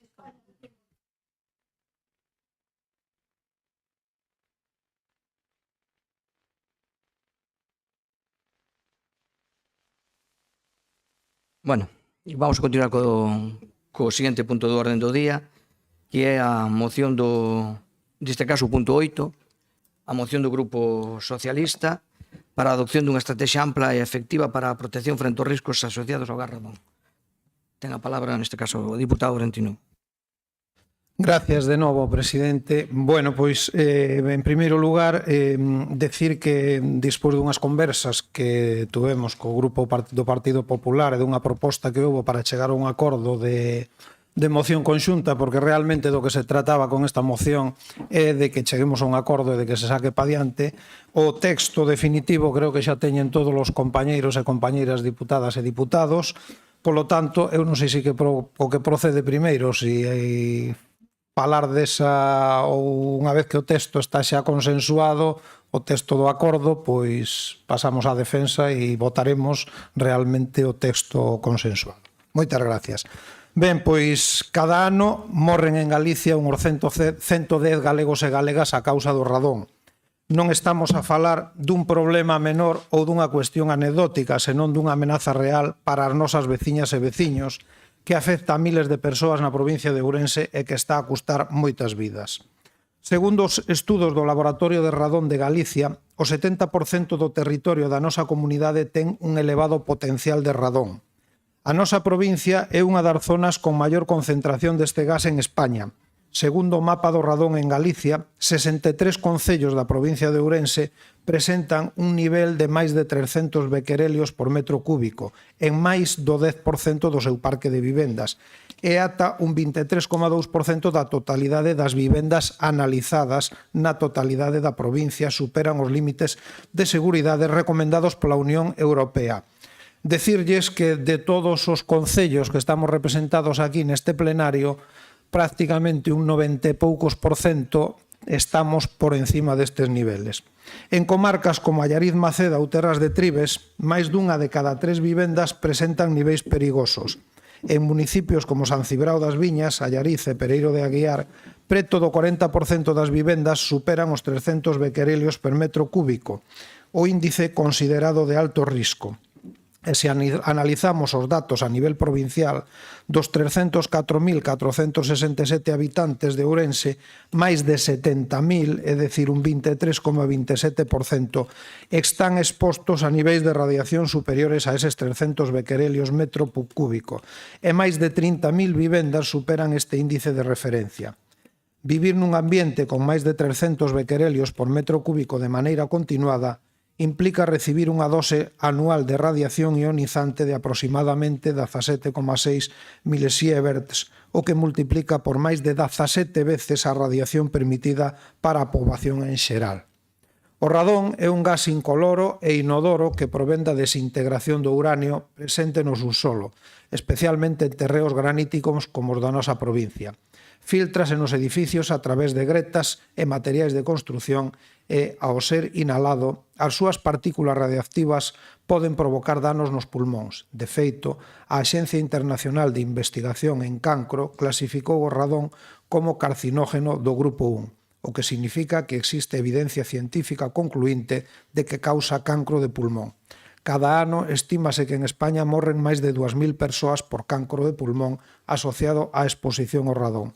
Ademais da súa presenza no aire, o radón tamén se atopa en augas soterradas, o que representa un risco adicional. Este problema afecta especialmente a zonas con acuíferos en terrenos graníticos, como é o caso da provincia de Ourense. En Ourense, o problema é especialmente grave debido a esta alta concentración do gas nas nosas vivendas. Estamos ante a segunda causa máis importante de cancro de pulmón despois do tabaco e a primeira entre os non fumadores. A combinación da exposición ao radón e o hábito de fumar incrementa significativamente o risco de desenvolver esta enfermedade, chegando a multiplicar o perigo ata por 25 veces en comparación cunha persoa non fumadora. O problema do radón non se limita aos fogares. Moitos lugares de traballo, especialmente aqueles situados en sotos ou en plantas baixas de edificios, en zonas de alta concentración, presentan niveis preocupantes. A normativa vixente en España establece límites de exposición e obliga a medición do radón en contornos laborais onde se sospeite da súa presencia. Con todo, a concienciación sobre este risco é aínda baixa e moitas empresas descoñecen a necesidade de avaliar a presenza deste gas nas súas instalacións. Existen diversas solucións construtivas para reducir a concentración de radón en interiores, ventilación natural e forzada, selaxe de gretas e fisuras, presión positiva en interiores, instalación de tubaxes que desvíen o radón antes de que penetre nos edificios e incluso tratamento de augas soterradas. A pesar da gravidade do problema, o grau de coñecemento sobre o radón, xa dixen antes, na poboación española segue sendo moi baixo. Aínda que en Galicia avanzouse na difusión da información grazas a campañas impulsadas pola Xunta e por organismos como o Consello de Seguridade Nuclear, sigue sendo necesario reforzar a concienciación cidadá. Nos últimos anos realizáronse campañas informativas a nivel autonómico e nacional, como a organizada polo Laboratorio do Radón de Galicia en colaboración coas universidades, a FEGAMP e os concellos, pero sigue existindo unha falta de información importante. A experiencia demostrou que cando os cidadáns están informados adoptan medidas para reducir a exposición nos seus fogares e lugares de traballo. Aínda que o Goberno autonómico xa presentou a Estrategia Galega Reduce Radón, temporalizada no período 2025-2030, con medidas para reducir a exposición en edificios públicos e privados, o obxectivo desta moción é que desde a Deputación de Ourense se plantexen medidas complementarias á Estrategia Galega. A propia Deputación Provincial de Ourense xa demostrou o seu compromiso ao impulsar un estudo pioneiro que nos permitiu coñecer con gran precisión a situación do radón na provincia. Propoñemos a creación dun plan provincial de actuación contra o radón que inclúa as seguintes accións: campañas de concienciación e educación cidadá, medicións sistemáticas en vivendas e lugares de traballo, subvencións para mitigación do radón en fogares e empresas, programas de cooperación e apoio técnico e económico aos concellos e convenios coa USC e co Laboratorio de Radón de Galicia por os estudos e asesoramento. Non podemos nin debemos seguir ignorando esta ameaza a que está exposta unha parte moi importante da poboación da provincia de Ourense. Instolles a que apoyemos unánimemente a posta en marcha deste plan para protexer as nosas veciñas e aos nosos veciños. A Deputación de Ourense debe ser líder nesta loita, como xa o foi co estudo máis detallado sobre radón en vivendas de España. Fagamos de Ourense unha provincia máis segura para todos. Moitas grazas. Moitas gracias. Yo.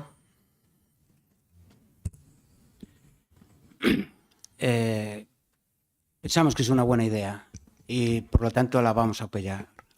Gracias. Moitas gracias. Bloque. Moitas gracias, señor presidente. Bo día a compañeiros e compañeiras, diputadas e diputados. Bueno, despois da clase magistral de Aurentino queda moi pouco que decir, en realidad. O Bloque está a favor da moción, non temos ningún tipo de dúbida e creo que xa todo está dito, en realidad. O compañeiro do Grupo Socialista expuxo con claridade a problemática que ten o radón, que moitas veces, como el dixo, incoloro e non se ve, parece que non existe, un enemigo silencioso, como moitos outros inimigos que afectan á saúde. Incidir simplemente en tres aspectos, que é importantísimo a detección, hai elementos para detectar o gas radón que pasan desde trazas nucleares hasta uso de carbón, vale, de carbón activado e medidores eléctricos. Outro aspecto no que hai que incidir é na eliminación dese radón desde o punto de vista educativo para as persoas que posiblemente o teñan nas súas casas e non o descoñecen por completo. Como ben dixo Aurentino, Galiza, sobre todo Ourense e algunhas partes de Ourense onde a roca granítica é a rocha máis abundante e a construción das casas, sobre todo, casas que non foron ailladas convintemente, pode haber un exceso de radón. Entón, é importante ter un sistema bo de ventilación, posto que no aire, no medio ambiente, non é dañino, por menos en as concentracións disminuyen moito, contar con un sistema de extracción de gases do subsolo, mellora na estanqueidade do chan para evitar filtracións, uso de materiales de construcción de baixa emisión de radón e para o que dice Aurentino, que isto xa non ten nada que ver co radón, sino que en xeral evitar fumar, porque sí que é certo que os cancros provocados por o radón causan máis mortes que os accidentes de coche por condución en estado de embriagadez. O sea que é moi importante esa fase. Para tallar os efectos, pois igual, sistemas de ventilación, extracción de aire e, sobre todo, tratar as fendas que pode haber incluso nos alicerces dos edificios, que é por onde máis se filtra o radón. Dito isto, non hai moito máis que decir. É o que hai, está aí, é un problema que temos todos encima, que temos que atallar dunha maneira coherente, dunha maneira responsable, e por eso sí que pedimos o compromiso de todos para levar a cabo campañas de detección, de eliminación, sobre todo de información tamén, para que a poboación sepa a que enemigo ten que atallar. Como dixen antes, desde o Bloque Nacionalista Galego vamos a apoiar a moción, non temos moito máis que decir. Moitas gracias. Moitas gracias. Se non me perdoa. Compañero Rosendo. Gracias, presidente. Saudable día, señoras e señores. Bueno, efectivamente está todo dito, pero a veces se dicen cousas, pero en este caso está todo dito. Se dixeron cousas, está ben dito. Efectivamente, a Organización Mundial de la Salud xa dice e recoñece o radón como un cancerígeno humano. Recentemente, non hai tanto tempo, do 1998, se tardou bastante. No ano 2009, pois recomendou reducir os niveles de exposición a este gas incoloro, inodoro, insípido, que ven da descomposición do uranio, pois eso, reducir a un nivel considerado como seguro. Ben, efectivamente, as consecuencias dos espacios, as concentracións, perdón, dos espacios interiores dos edificios e das construccións pódense medir moi facilmente con un pequeno detector pasivo. Por lo tanto, non hai moito máis que dicir ao respecto, porque sería repetirme. Pero eu quero precisar tamén algo, porque a veces a Diputación e os grupos fan cousas moi positivas. Isto non é nada novo aquí. Diante destas consideracións que Orentino e todos os demais acaban de dicir e que eu non quero repetir, digo, diante destas consideracións e do que sabemos a través da Organización Mundial da Saúde, que estamos falando de un problema de saúde pública, dende unha diputación, cando sabemos quen ten as responsabilidades de saúde pública. Pois que eu saiba, a única diputación de Galicia que está sensibilizada e leva feito xa bastante para mitigar este problema de saúde pública, repito, é a Diputación de Ourense e non me doen prendas.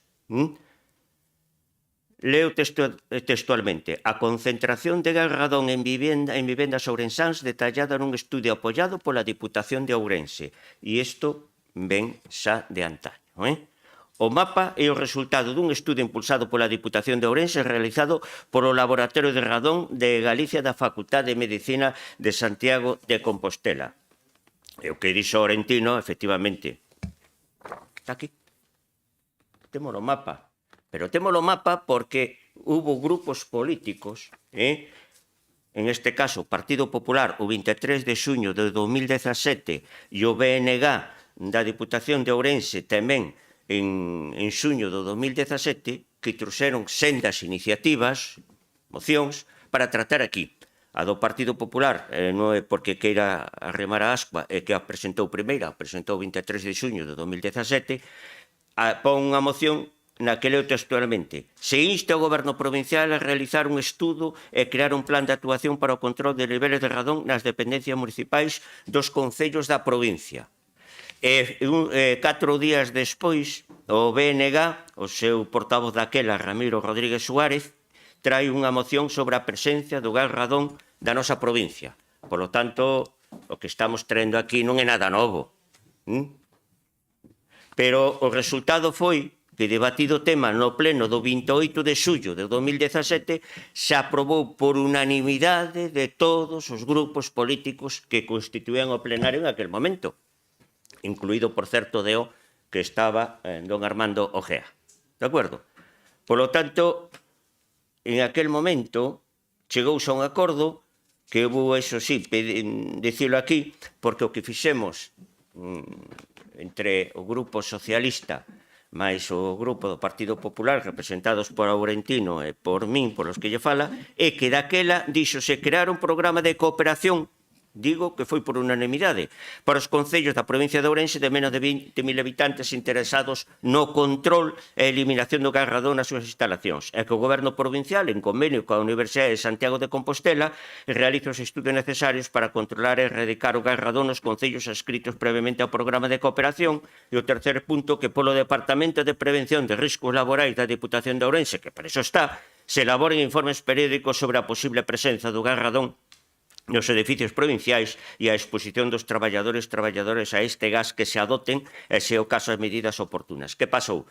Pasou que isto foi aprobado en 2017, se estudiou, se fixo ese mapa, despois pasou o que pasou, como diría aquel político, foi que viu o COVID, paralizouse un pouco este tema, se fixeron estudios, pero non se chegou a súa máxima expresión. Por lo tanto, agora o que chegamos aquí, o Grupo Socialista e o Grupo Provincial do Partido Popular, esta emenda de transacción que recolle o anterior e elevas ao nivel, porque en estes intervalos de tempo pois hubo outros avances. E eu quero recordar aquí, esa que teño tempo, xa yo digo agora, porque senón despois non hai máis historias, se non interveño, co 7 de novembro de 2024, o sea, hai uns meses, coincidindo co Día Europeo de Radón, se presentou a Estrategia Galega Reduzo o Radón e aprobado do Concello da Xunta do 4 de novembro, iniciativa pioneira a nivel nacional para este tema de saúde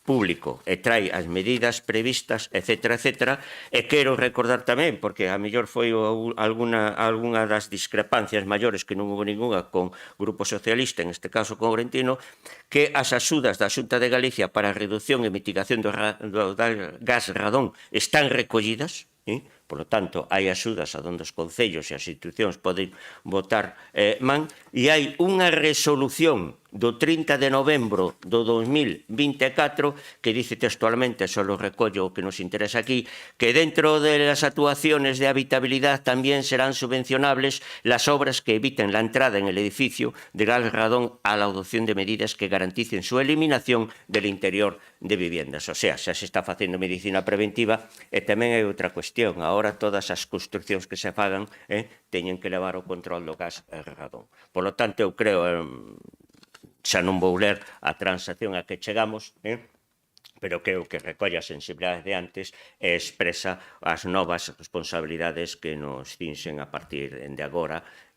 Por lo tanto, creo que aquí Paz e despois Gloria o Galla, todas as iniciativas pois tuveran este sentido común e levalas a cabo así, que o comprenderamos todos. Esa é a miña intención, que a deixo caer, non sei se unha intención que poida ser con visos de futuro para todas as cousas, pero polo menos que entendamos que este é un tema de saúde pública que nos afecta a todos e que todos podemos ser susceptibles de contaminación por radón, que cando se suma este tipo de contaminación co tabaco, a exposición pois leva aos riscos e unha incidencia moito maior de neo de pulmón. Nada máis e moitas grazas, señora presidenta.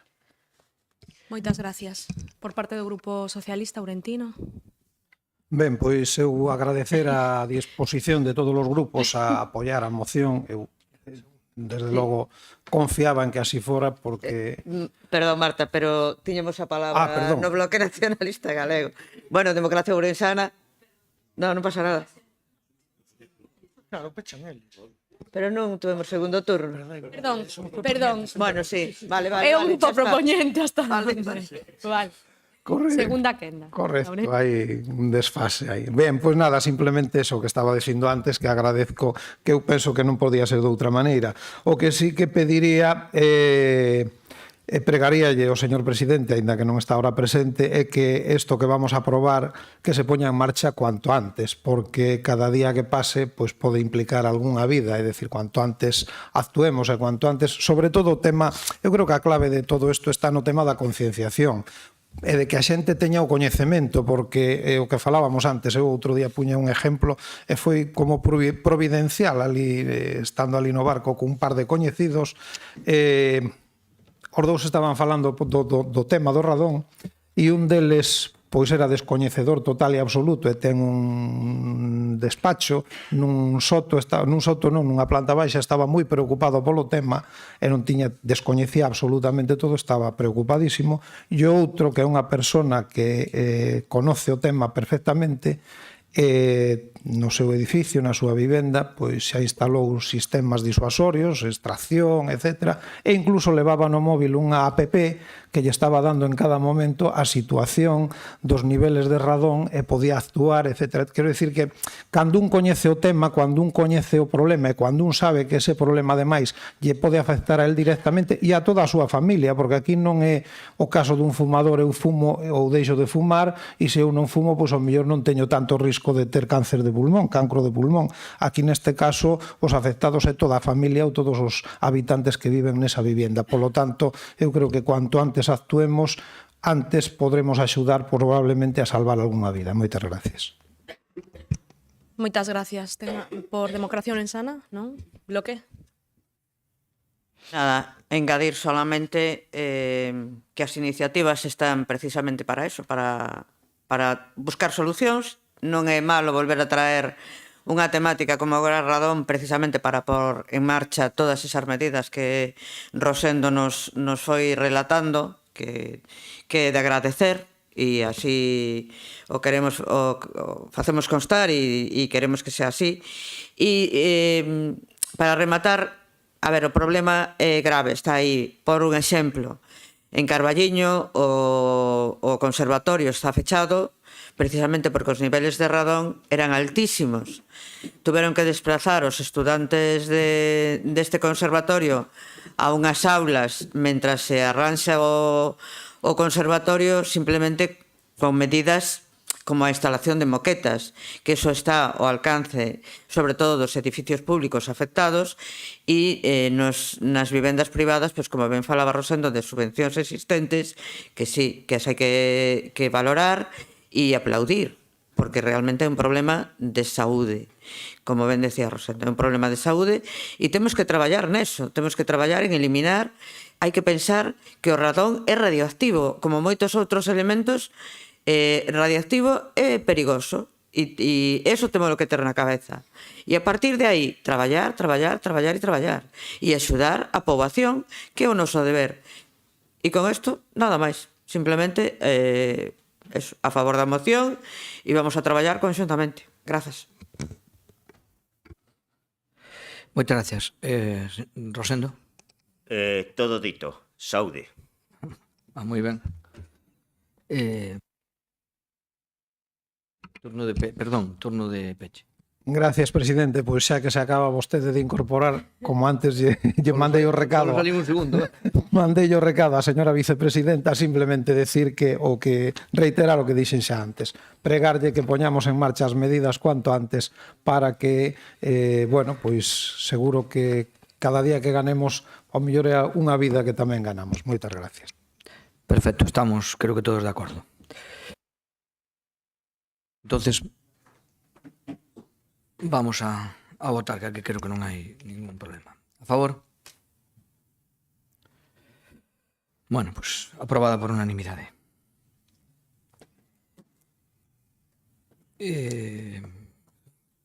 Carradón, asuntos. Bueno, pasamos xa, terminamos as mocións, vamos asuntos de urxencia que non hai ningún.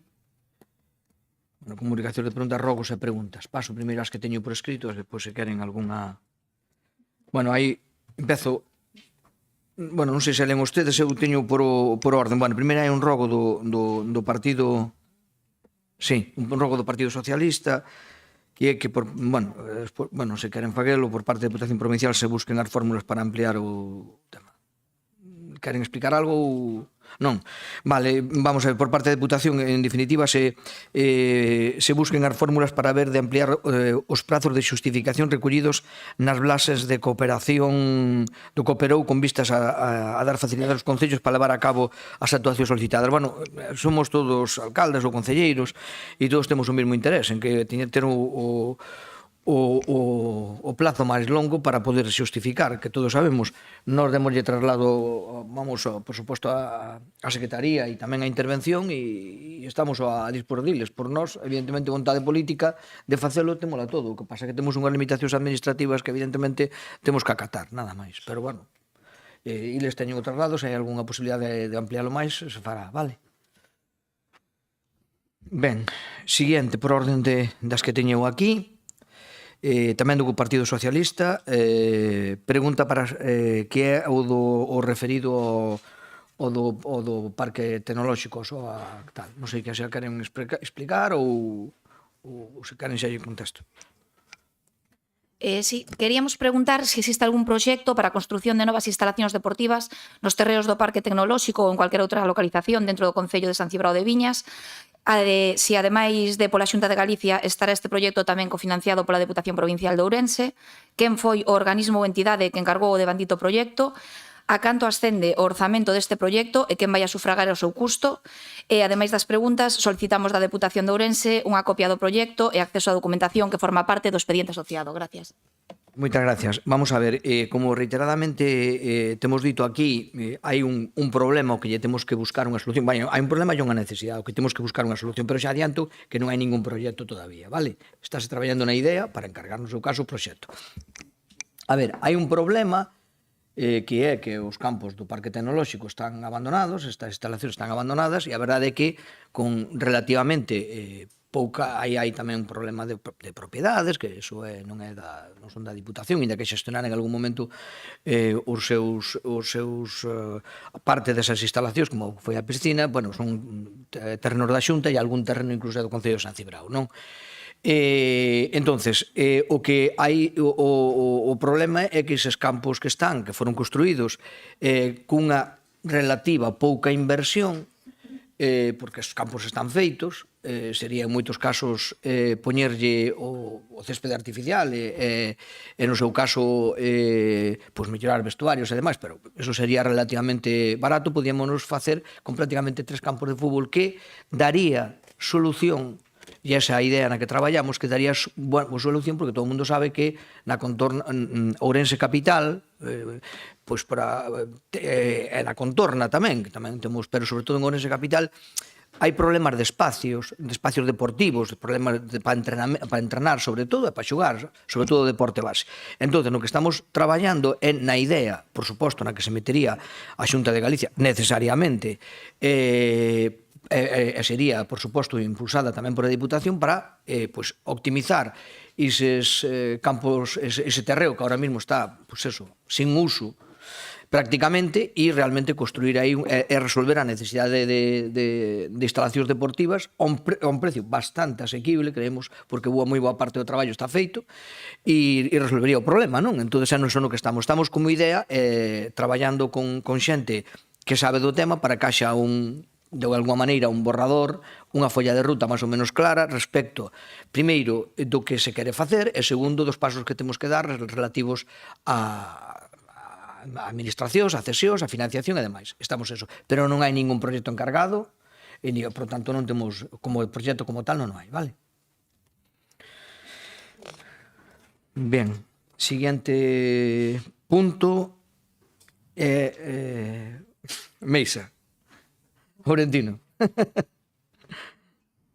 Ben, gracias, presidente. Ben, pois no pleno da Corporación Provincial da Diputación Provincial de Ourense aprobou na sesión ordinaria do 22 de marzo de 2024 constituir unha comisión de traballo para a elaboración dun plan estratégico da estación de montaña de Manzaneda.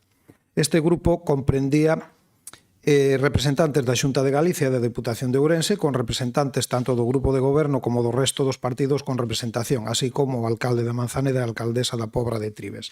A tal efecto, en xullo de 2024 foron propostos os representantes dos grupos políticos da Deputación de Ourense para integrar o devandito grupo de traballo. Porén, a día de hoxe, 10 meses despois da aprobación en pleno e 6 meses tras a proposta dos representantes dos grupos políticos na corporación, a Comisión de Traballo da Estación de Montaña de Manzaneda aínda está sin constituir.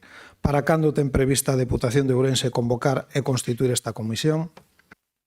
Bueno, efectivamente ten razón todas as datas que dá, lóxicamente que son obxectivas.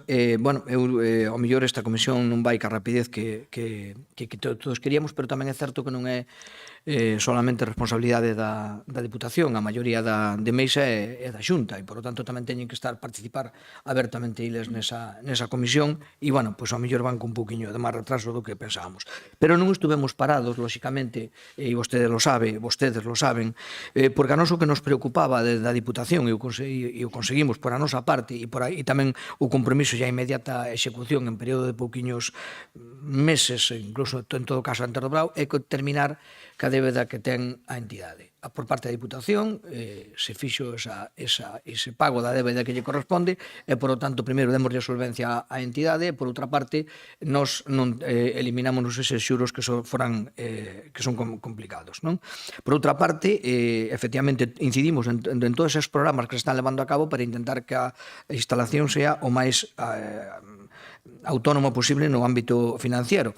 Fundamentalmente, pois fomentando actividades que se levan a cabo ali, máis alá da neve, neste caso, por sorte, pois hoxe hai moita neve, parece que hai moita neve, e entonces o que se fixo, por exemplo, foi duplicar o esquiou, o número de plazas, e realmente conseguir falar con outras, incluso diputacións, ademais, que van a mandar persoas, nenos e demais ali.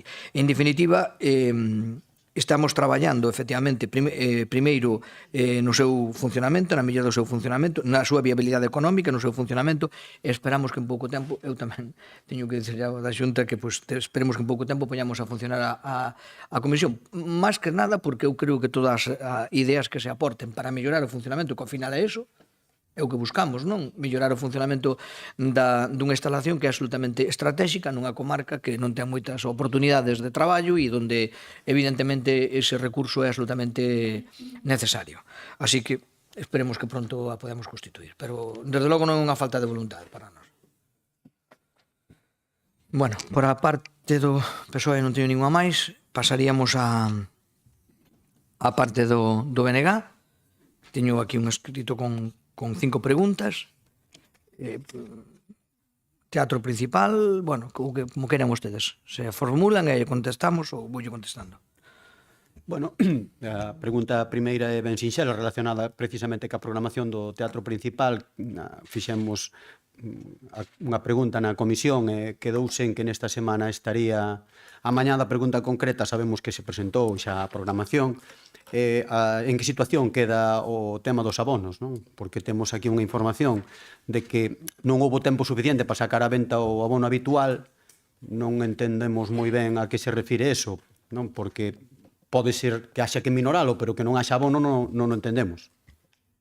Esta pregunta vai a contestar o meu compañeiro César Fernández, porque é o que leva o diputado da área, conoce mellor que a min o tema. Ben, nada, pois os abonados habituais da instalación, o que se fai é reserváselle o seu asiento a cada un deles, teñen un asiento bloqueado, e en lugar de mercar o abono físico para toda a temporada, van ir retirando para cada función en particular, en función de si queren ou non esa entrada, co seu asiento bloqueado habitualmente como abonados da instalación. É dicir, sigue o mesmo funcionamento habitual da instalación, solo que en lugar de poder mercar ou de mercarse ese abono completo para toda a temporada, se bloquearon eses asientos que se van ir retirando en cada función en función da demanda dos usuarios, dos abonados habituais. Pero eso é para este semestre, para o seguinte... Para este semestre. Contase con poñer en marcha o abono para o seguinte. Claro, sí, para este semestre, como consecuencia de circunstancias excepcionais, en este semestre operouse deste xeito. Vale. Señor Presidente, teño dúas máis que non están aquí e despois xa siguen os meus compañeiros. Podo facerlla xa así despois? Sí. Unha delas, xa sei que non ten por que respostar ou non tela presentada co tempo suficiente, pero gustaríame saber se efectivamente a Diputación está traballando en algún prego de condicións para externalizar o servicio de comunicación da Diputación Provincial. Pois non lle podo dicir, agora mesmo non teño constancia, pero tomamos nota cando estamos por escrito. Vale. E a segunda, pois, en fin, fai referencia a un expresidente desta Deputación Provincial que foi condenado por conducir a máis de 200 por hora. Non? Xa no seu momento quixéramos saber ese vehículo a donde se dirixía, entón a ver se agora sabemos realmente a donde se dirixe ese vehículo, e tendo en conta que ademais, agora que xa está condenada ese expresidente, tamén nos gustaría saber se está identificado o conductor, porque se está claramente identificado unha hora máis tarde por Zamora adiante, aquí tivo unha multa en Allariz, con esa diferencia escasa de unha hora, é que como non se identificou o conductor, o erario público, a Diputación Provincial, costoulle 1.200 euros. Entonces, bueno, as preguntas son esas dúas. Si por fin está identificado o conductor, porque casi non lle daría tempo a parar e volver a coller outra persoa ao coche, non? Nesa hora raudo e veloz. E segundo, si se sabía xa onde se dirixía un domingo ese vehículo que é desta institución. Mire, vamos a ver. Podemos seguir dándolle voltas ao condutor, ya o viaxe. Creo que hai un tema que está xulgado e hai un tema que é o que vostede se refire, que é unha infracción administrativa que está terminada. E a terminada é que a nós o que hai é que a infracción administrativa previa foi obxecto do expediente correspondiente, non se identificou o condutor, pagou a sanción e tema terminado. Non se vai identificar agora, unha vez que está terminado unha vez que está terminado o expediente. Eu non son quen de identificar a nadie. Eu teño que fiar ou teño que respostar conforme o que me din os técnicos. O informe técnico preceptivo foi ese, que non se podía identificar o condutor e é o que hai. E o demais, pois, xa está xulgado, creo eu, e nada máis.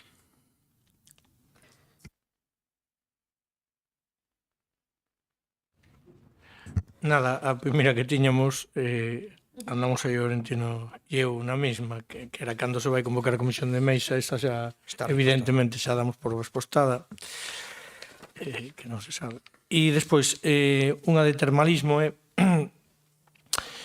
si na presentación que se fixo fai pouco no Teatro Principal, un espacio bastante caído por esta presentación, ten algo que ver a partida destinada a través do plan de sostibilidade turística de case 5 millóns de euros de fondos Next Generation a un hotel termal neste Pazo Provincial, coa anunciada recentemente polo presidente Boeda no enésimo plan termal para Ourense, ou estás a falar dunha nova partida? Porque aí volveu a sair os 5 millóns para o tema dun hotel termal, dun balneario, e non sabemos se é que esta partida se vai, que estaba prevista no seu momento, se vai derivar cara aí, ou se trata dunha partida que procede de outro lugar. Bueno, eu creo que quen ten que respostar quen presentou o plan estratégico é un plan estratégico da Xunta de Galicia. Non é un plan estratégico da Diputación. E, por tanto, todos os datos, a Diputación foi invitada, como non pode ser de outro xeito, e participou, como non pode ser de outro xeito, para poñer, eu creo que en valor, o gran traballo non dos políticos, senón dos técnicos desta casa, que están conseguindo, creo, que cousas moi importantes, como, por exemplo, acabamos de ver o termalismo social, que se consiguen máis de 1.000 plazas en 36 horas, o 70% de outras comunidades autónomas, é dicir, encher de vida os balnearios, e, por non decir, programas absolutamente novidosos que son, bueno, que outro día cando nos plantexamos a presidenta da Federación Española de Municipios, cando plantexamos o programa termal, o plan social termal, cando plantexamos o programa de loita contra a soidade non desexada, cando plantexamos o programa de recuperación de víctimas de infartos ou dictos, etc., cando plantexamos os programas novidosos como os nómadas digitais, cando plantexamos programas solidarios como únicos, como foi o da Dana, creo que é motivo de orgullo. Entón, o que fomos ali foi a falar dos programas que a Diputación, invitados por a Xunta, leva a cabo, efectivamente, creo do que podemos sentirnos orgullosos e que axudan, dende logo, moitísimos balnearios e é o que hai. Por certo, aproveito para comentar aquí unha cuestión, porque sei que chegou de alguma maneira ou fixeron unha proposta pública de que estaban enfadados porque non nos invitamos da Diputación. Nós non organizamos o acto, a nos invitáronos. Digo para que todo que quede claro de que nos invitaron os grupos. Non, bueno, non sei se invitaron, eu sei que alguén protestou, nós non invitamos a nadie porque nós fomos invitados, non era un acto noso. E que respondendo a pregunta, pois, evidentemente é unha cuestión da Xunta que terá que indicarles de onde teñen eses fondos. Eu non son fondos da Diputación. No, eu aí teño que decirlle que me convidaron, decidí non ir porque, en fin, máis plans termais xa cando vexamos o próximo... En fin, bueno, que conste que aquí, eu traslado yo aquí porque os 5 millóns de euros en principio eran xestionados pola Diputación, non sei se... Eran xestionados para un programa que era de Diputación, daríanos se leváramos a cabo o programa. É obvio, notorio, que ese programa de Diputación non se vai a executar, Bueno, entonces, nos términos que está. Vale, e despois outra pregunta é ao respecto da Ribeira Sacra. Non sei se tiñan coñecemento desta Diputación de que a retirada producida da candidatura da Ribeira Sacra a Patrimonio da Humanidade fora para favorecer a candidatura de Madrid. Xa sei que o presidente da Xunta dixo que non, pero o señor Almeida dixo que sí, entonces a ver a quen lle facemos máis caso. E cantos cartos e recursos, se que os houbo, que ao mellor non houbo ningún, aportou esta Diputación para contribuir coa candidatura da Ribeira Sacra a Patrimonio da Humanidade, esta que se retirou no seu momento. Por certo, o que teño falado e visto últimamente, esta nova que presentamos creo que tamén resulta bastante mellorable, pero ao mellor aceptamos con quen nos asesorou, a quen lle pagamos e pode que nos salga adiante, pero espero que sea por eso, porque pola calidade da candidatura poñendo no centro os encoros, seguramente ICOMOS xa fixo a súa crítica na primeira e agora redundamos no erro, pero vamos, simplemente eso, si tiñan coñecemento desto e os fondos que se aportaron. Vamos a ver, eu non teño coñecemento desto, non temos coñecemento nesta Diputación, porque a candidatura presenta a Xunta de Galicia, non a presenta a Diputación, e, por tanto, volvo a dicir o mismo, presenta a Xunta de Galicia, e eu non sei, esa información non lle pode contestar, evidentemente. O que sei que se retirou era porque naquele momento os informes, e iso é público, o teñen dito en 40 reunións nas que teñen asistido ou temos asistido persoas de todos os partidos políticos, persoas da sociedade civil, técnicos, responsables políticos. O que se dixo era que naquele momento, evidentemente, o informe, o preinforme, aconsellaba a súa retirada porque se veía que non iba a salir. Eu non sei se foi... E iso é a razón fundamental. Igual que agora, bueno, vostede dubida, eu son Concello membro da Ribeira Sacra, e, polo tanto, teño, por suposto, como todo Ourense, pero especialmente os que estamos na Ribeira Sacra, o máximo interese que salga para diante. Todo apunta a que parece que, para empezar, o Goberno Central apostou exclusivamente, o cual é un punto moi importante, por levar unha única candidatura de país, e iso parece que é unha proba, primeiro, da solvencia do proxecto, e segundo, da viabilidade de que salga adiante. Eu quero me quedar con eso. Vale.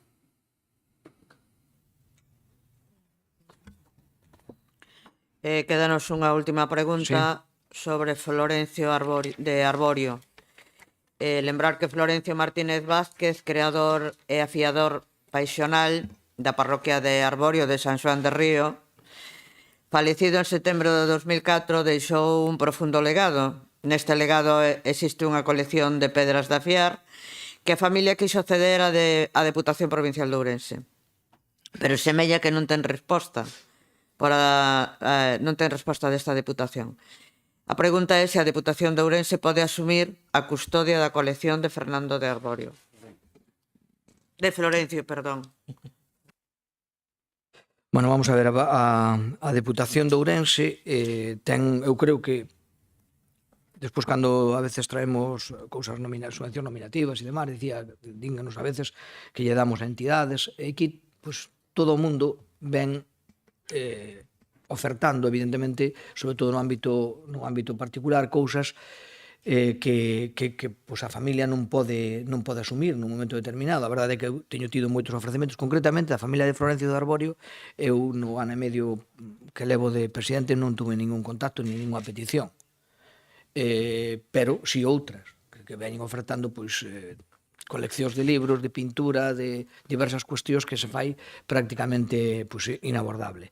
Efectivamente, nos, por suposto, nos parece unha colección digna de atender e de coller, pero, bueno, tamén complexo, entonces había que vela. Eu, desde logo, xa digo, desde neste mandato a min nadie me fixo esta oferta, e sabemos que estaba aí pendente, e, bueno, pois intentaremos darlle resposta. Vontade, como sempre digo, agora as posibilidades pois xa son outras, non?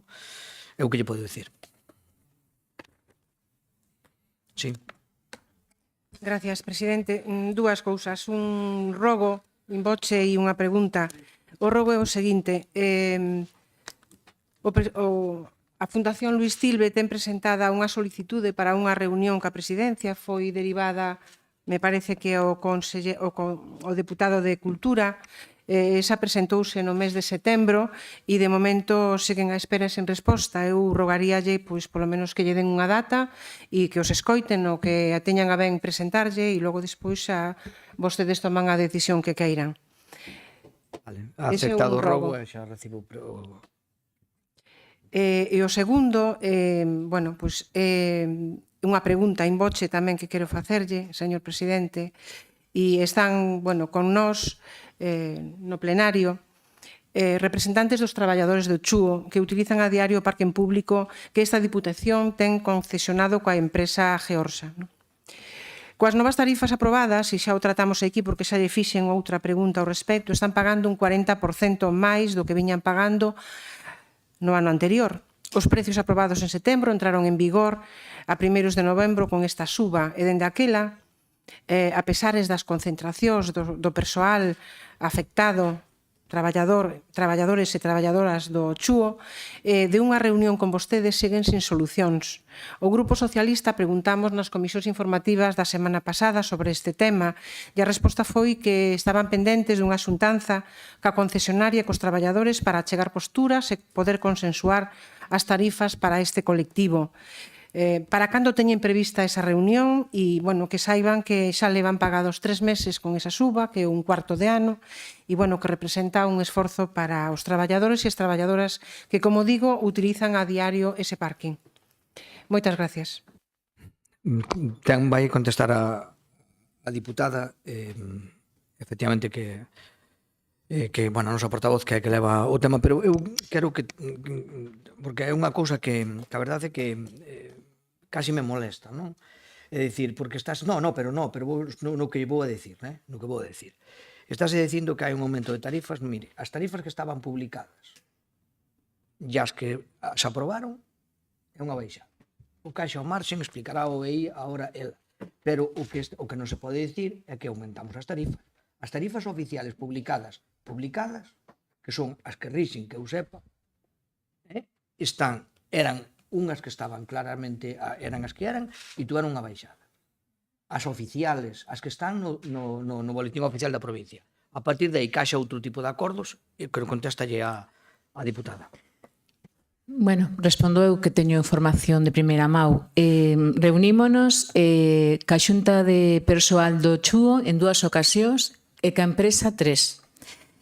Neste caso, como ben digo, presidente, había un acordo plenario no que eran 40,50 euros por 200 horas. Eso foi o último que se aprobou nun pleno, e nós o que aprobamos foron 25 euros por mes por indefinidas horas. Entendimos que o que facíamos era mellorar a oferta, e de feito, no que o bono para os usuarios diarios pasou de 7,5 a 6 euros ao día, é dicir, que nosa vontade era mellorar as condicións. Que pasa? Que, efectivamente, o que estaban aplicando era 37,5 por 2 meses. Nós eso descoñecíamolo. Aquí non constaba, aquí pedimos o expediente ao respecto e aquí non aparece por ningún lado, e ademais pedimoslle neste caso a Xunta de Persoal que nos trouxera a documentación que eles tiñan ao respecto dese acordo. Tampouco a teñen. Dixémoslle que era mellor que para calquer tipo de modificación que fixeran de acordo mellor coa concesionaria ou incluso coa xerencia do hospital, que debía vir aquí porque quedaba por escrito, porque ademais o aparcamento é propiedade da Diputación, e o lóxico é que quedara neste caso pois referenciado, porque así, se o día de mañá non estou eu ou non están eles ou a xente que estamos ahora mesmo negociando, queda claro o que había. En este caso non hai nada ao respecto. Entón, estamos negociando, a concesionaria alega que hai unha alta ocupación de prazas de abonados, o que fai que moitas veces os usuarios, os enfermos, os acompañantes non poidan facer uso do aparcamento e plantexan unha reducción do abono. A Xunta de Persoal dice que estarían dispostos a facelo, pero tamén cunha baixada de prezo. Entón, onte, precisamente, a empresa fixe unha proposta. Estamos pendentes logo agora de ter unha reunión neste caso co persoal do Chúo para plantearlle e ver a que punto de acordo chegan, porque, lóxicamente, pois aquí terán que ceder uns e outros. Tamén é certo que, dende que se aprobaron as tarifas, houve un incremento do IPC que nunca se aplicou. Entón, nós non temos vontade ningunha de beneficiar nin a uns nin a outros, queremos que haxa un equilibrio e que saian o mellor parados. Obviamente, pois teremos que sentarnos despois, unha vez que escoitemos outra vez a Xunta de Persoal e tamén teñan a súa proposta, veremos de chegar a un término medio. Pero non hai mala intención, o único que fixemos o traer ao plenario, o que queríamos era dotar de plazas o colectivo, neste caso de enfermos de diálise, porque non tiñan prazas no aparcamento da Diputación, que lóxicamente paga a Deputación, ou igual que as da Asociación Española contra o Cancro, e reduce o canon, neste caso da concesionaria, e a maiores intentamos reducir os prezos para o cidadán e tamén para os traballadores. O que pasa é que estaban aplicando unhas tarifas que realmente non eran as que existían, así que non hai ningún tipo de mala intención. Lóxicamente meteronse as navidades, houve que negociar e non sempre se pode negociar todas as semanas. Entón, se non tiñamos información da concesionaria que nos quedou de dar un análisis da situación e incluso do outro aparcamento que está no Hospital Novo, pois non podíamos tampouco sentarnos e sin nada tampouco tiña sentido. Entón, posiblemente a semana que ven convocaremos xa pois aos traballadores do Chúo para lle presentar a oferta que fai, neste caso, a concesionaria, e a partir de aí seguiremos negociando ata chegar a un acordo. Gracias, nada máis. Gracias, presidente. Simplemente unha cuestión. Pediríalle que todas estas negociacións, estes pactos, estes consensos, que queden redactados por escrito, porque na anterior reunión había un membro deputado desta corporación, nesa reunión, a que se chegou a ese precio para favorecer, neste caso, os traballadores e traballadoras do centro. E, por outra banda, decir que, bueno, non habrá nada por escrito, pero os traballadores teñen facturas do que pagaban. 2 meses, 35 euros. Por certo, non lles cobraban nin con tarxeta, nin con domiciliación bancaria. Iso tamén quero que se saiba e que quede registrado no plenario. Moitas gracias. Son coñecedora do tema da tarxeta, xa se lle dixo a concesionaria que tiñan que cobrar con tarxeta. Eles falan da domiciliación, dicen que moitas veces que despois dun plazo os bancos permiten a devolución, e como eso tiña ocurrido, que non aceptan a domiciliación. Aquí hai moitas cousas entre uns e outros que igual non é o pleno o sitio para poder sacalas afora. Eu creo que é mellor, como estamos facendo, falando con uns e outros e despois sentarnos con todos. De todas maneiras, eu non aparece ningún documento oficial, pero que ademais tampouco eles, a Xunta de Persoal, o teñen. Entón, eu non estaba nesa reunión, non sei cal era o deputado que estaba sentado, pero eu non estaba.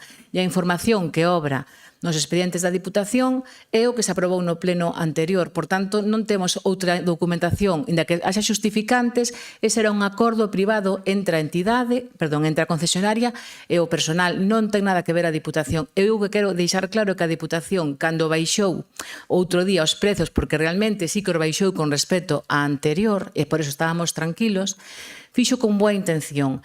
E tamén temos tan boa intención que se realmente non era o que se estaba aplicando, buscar a maneira de chegar a un acordo. Pero non houve mala praxis en ningún caso, nin mala intención. Eso queda claro.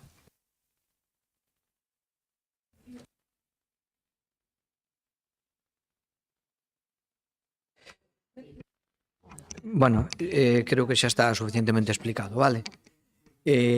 Algunha cousa máis? Non? Vale. Terminamos. Moitas gracias.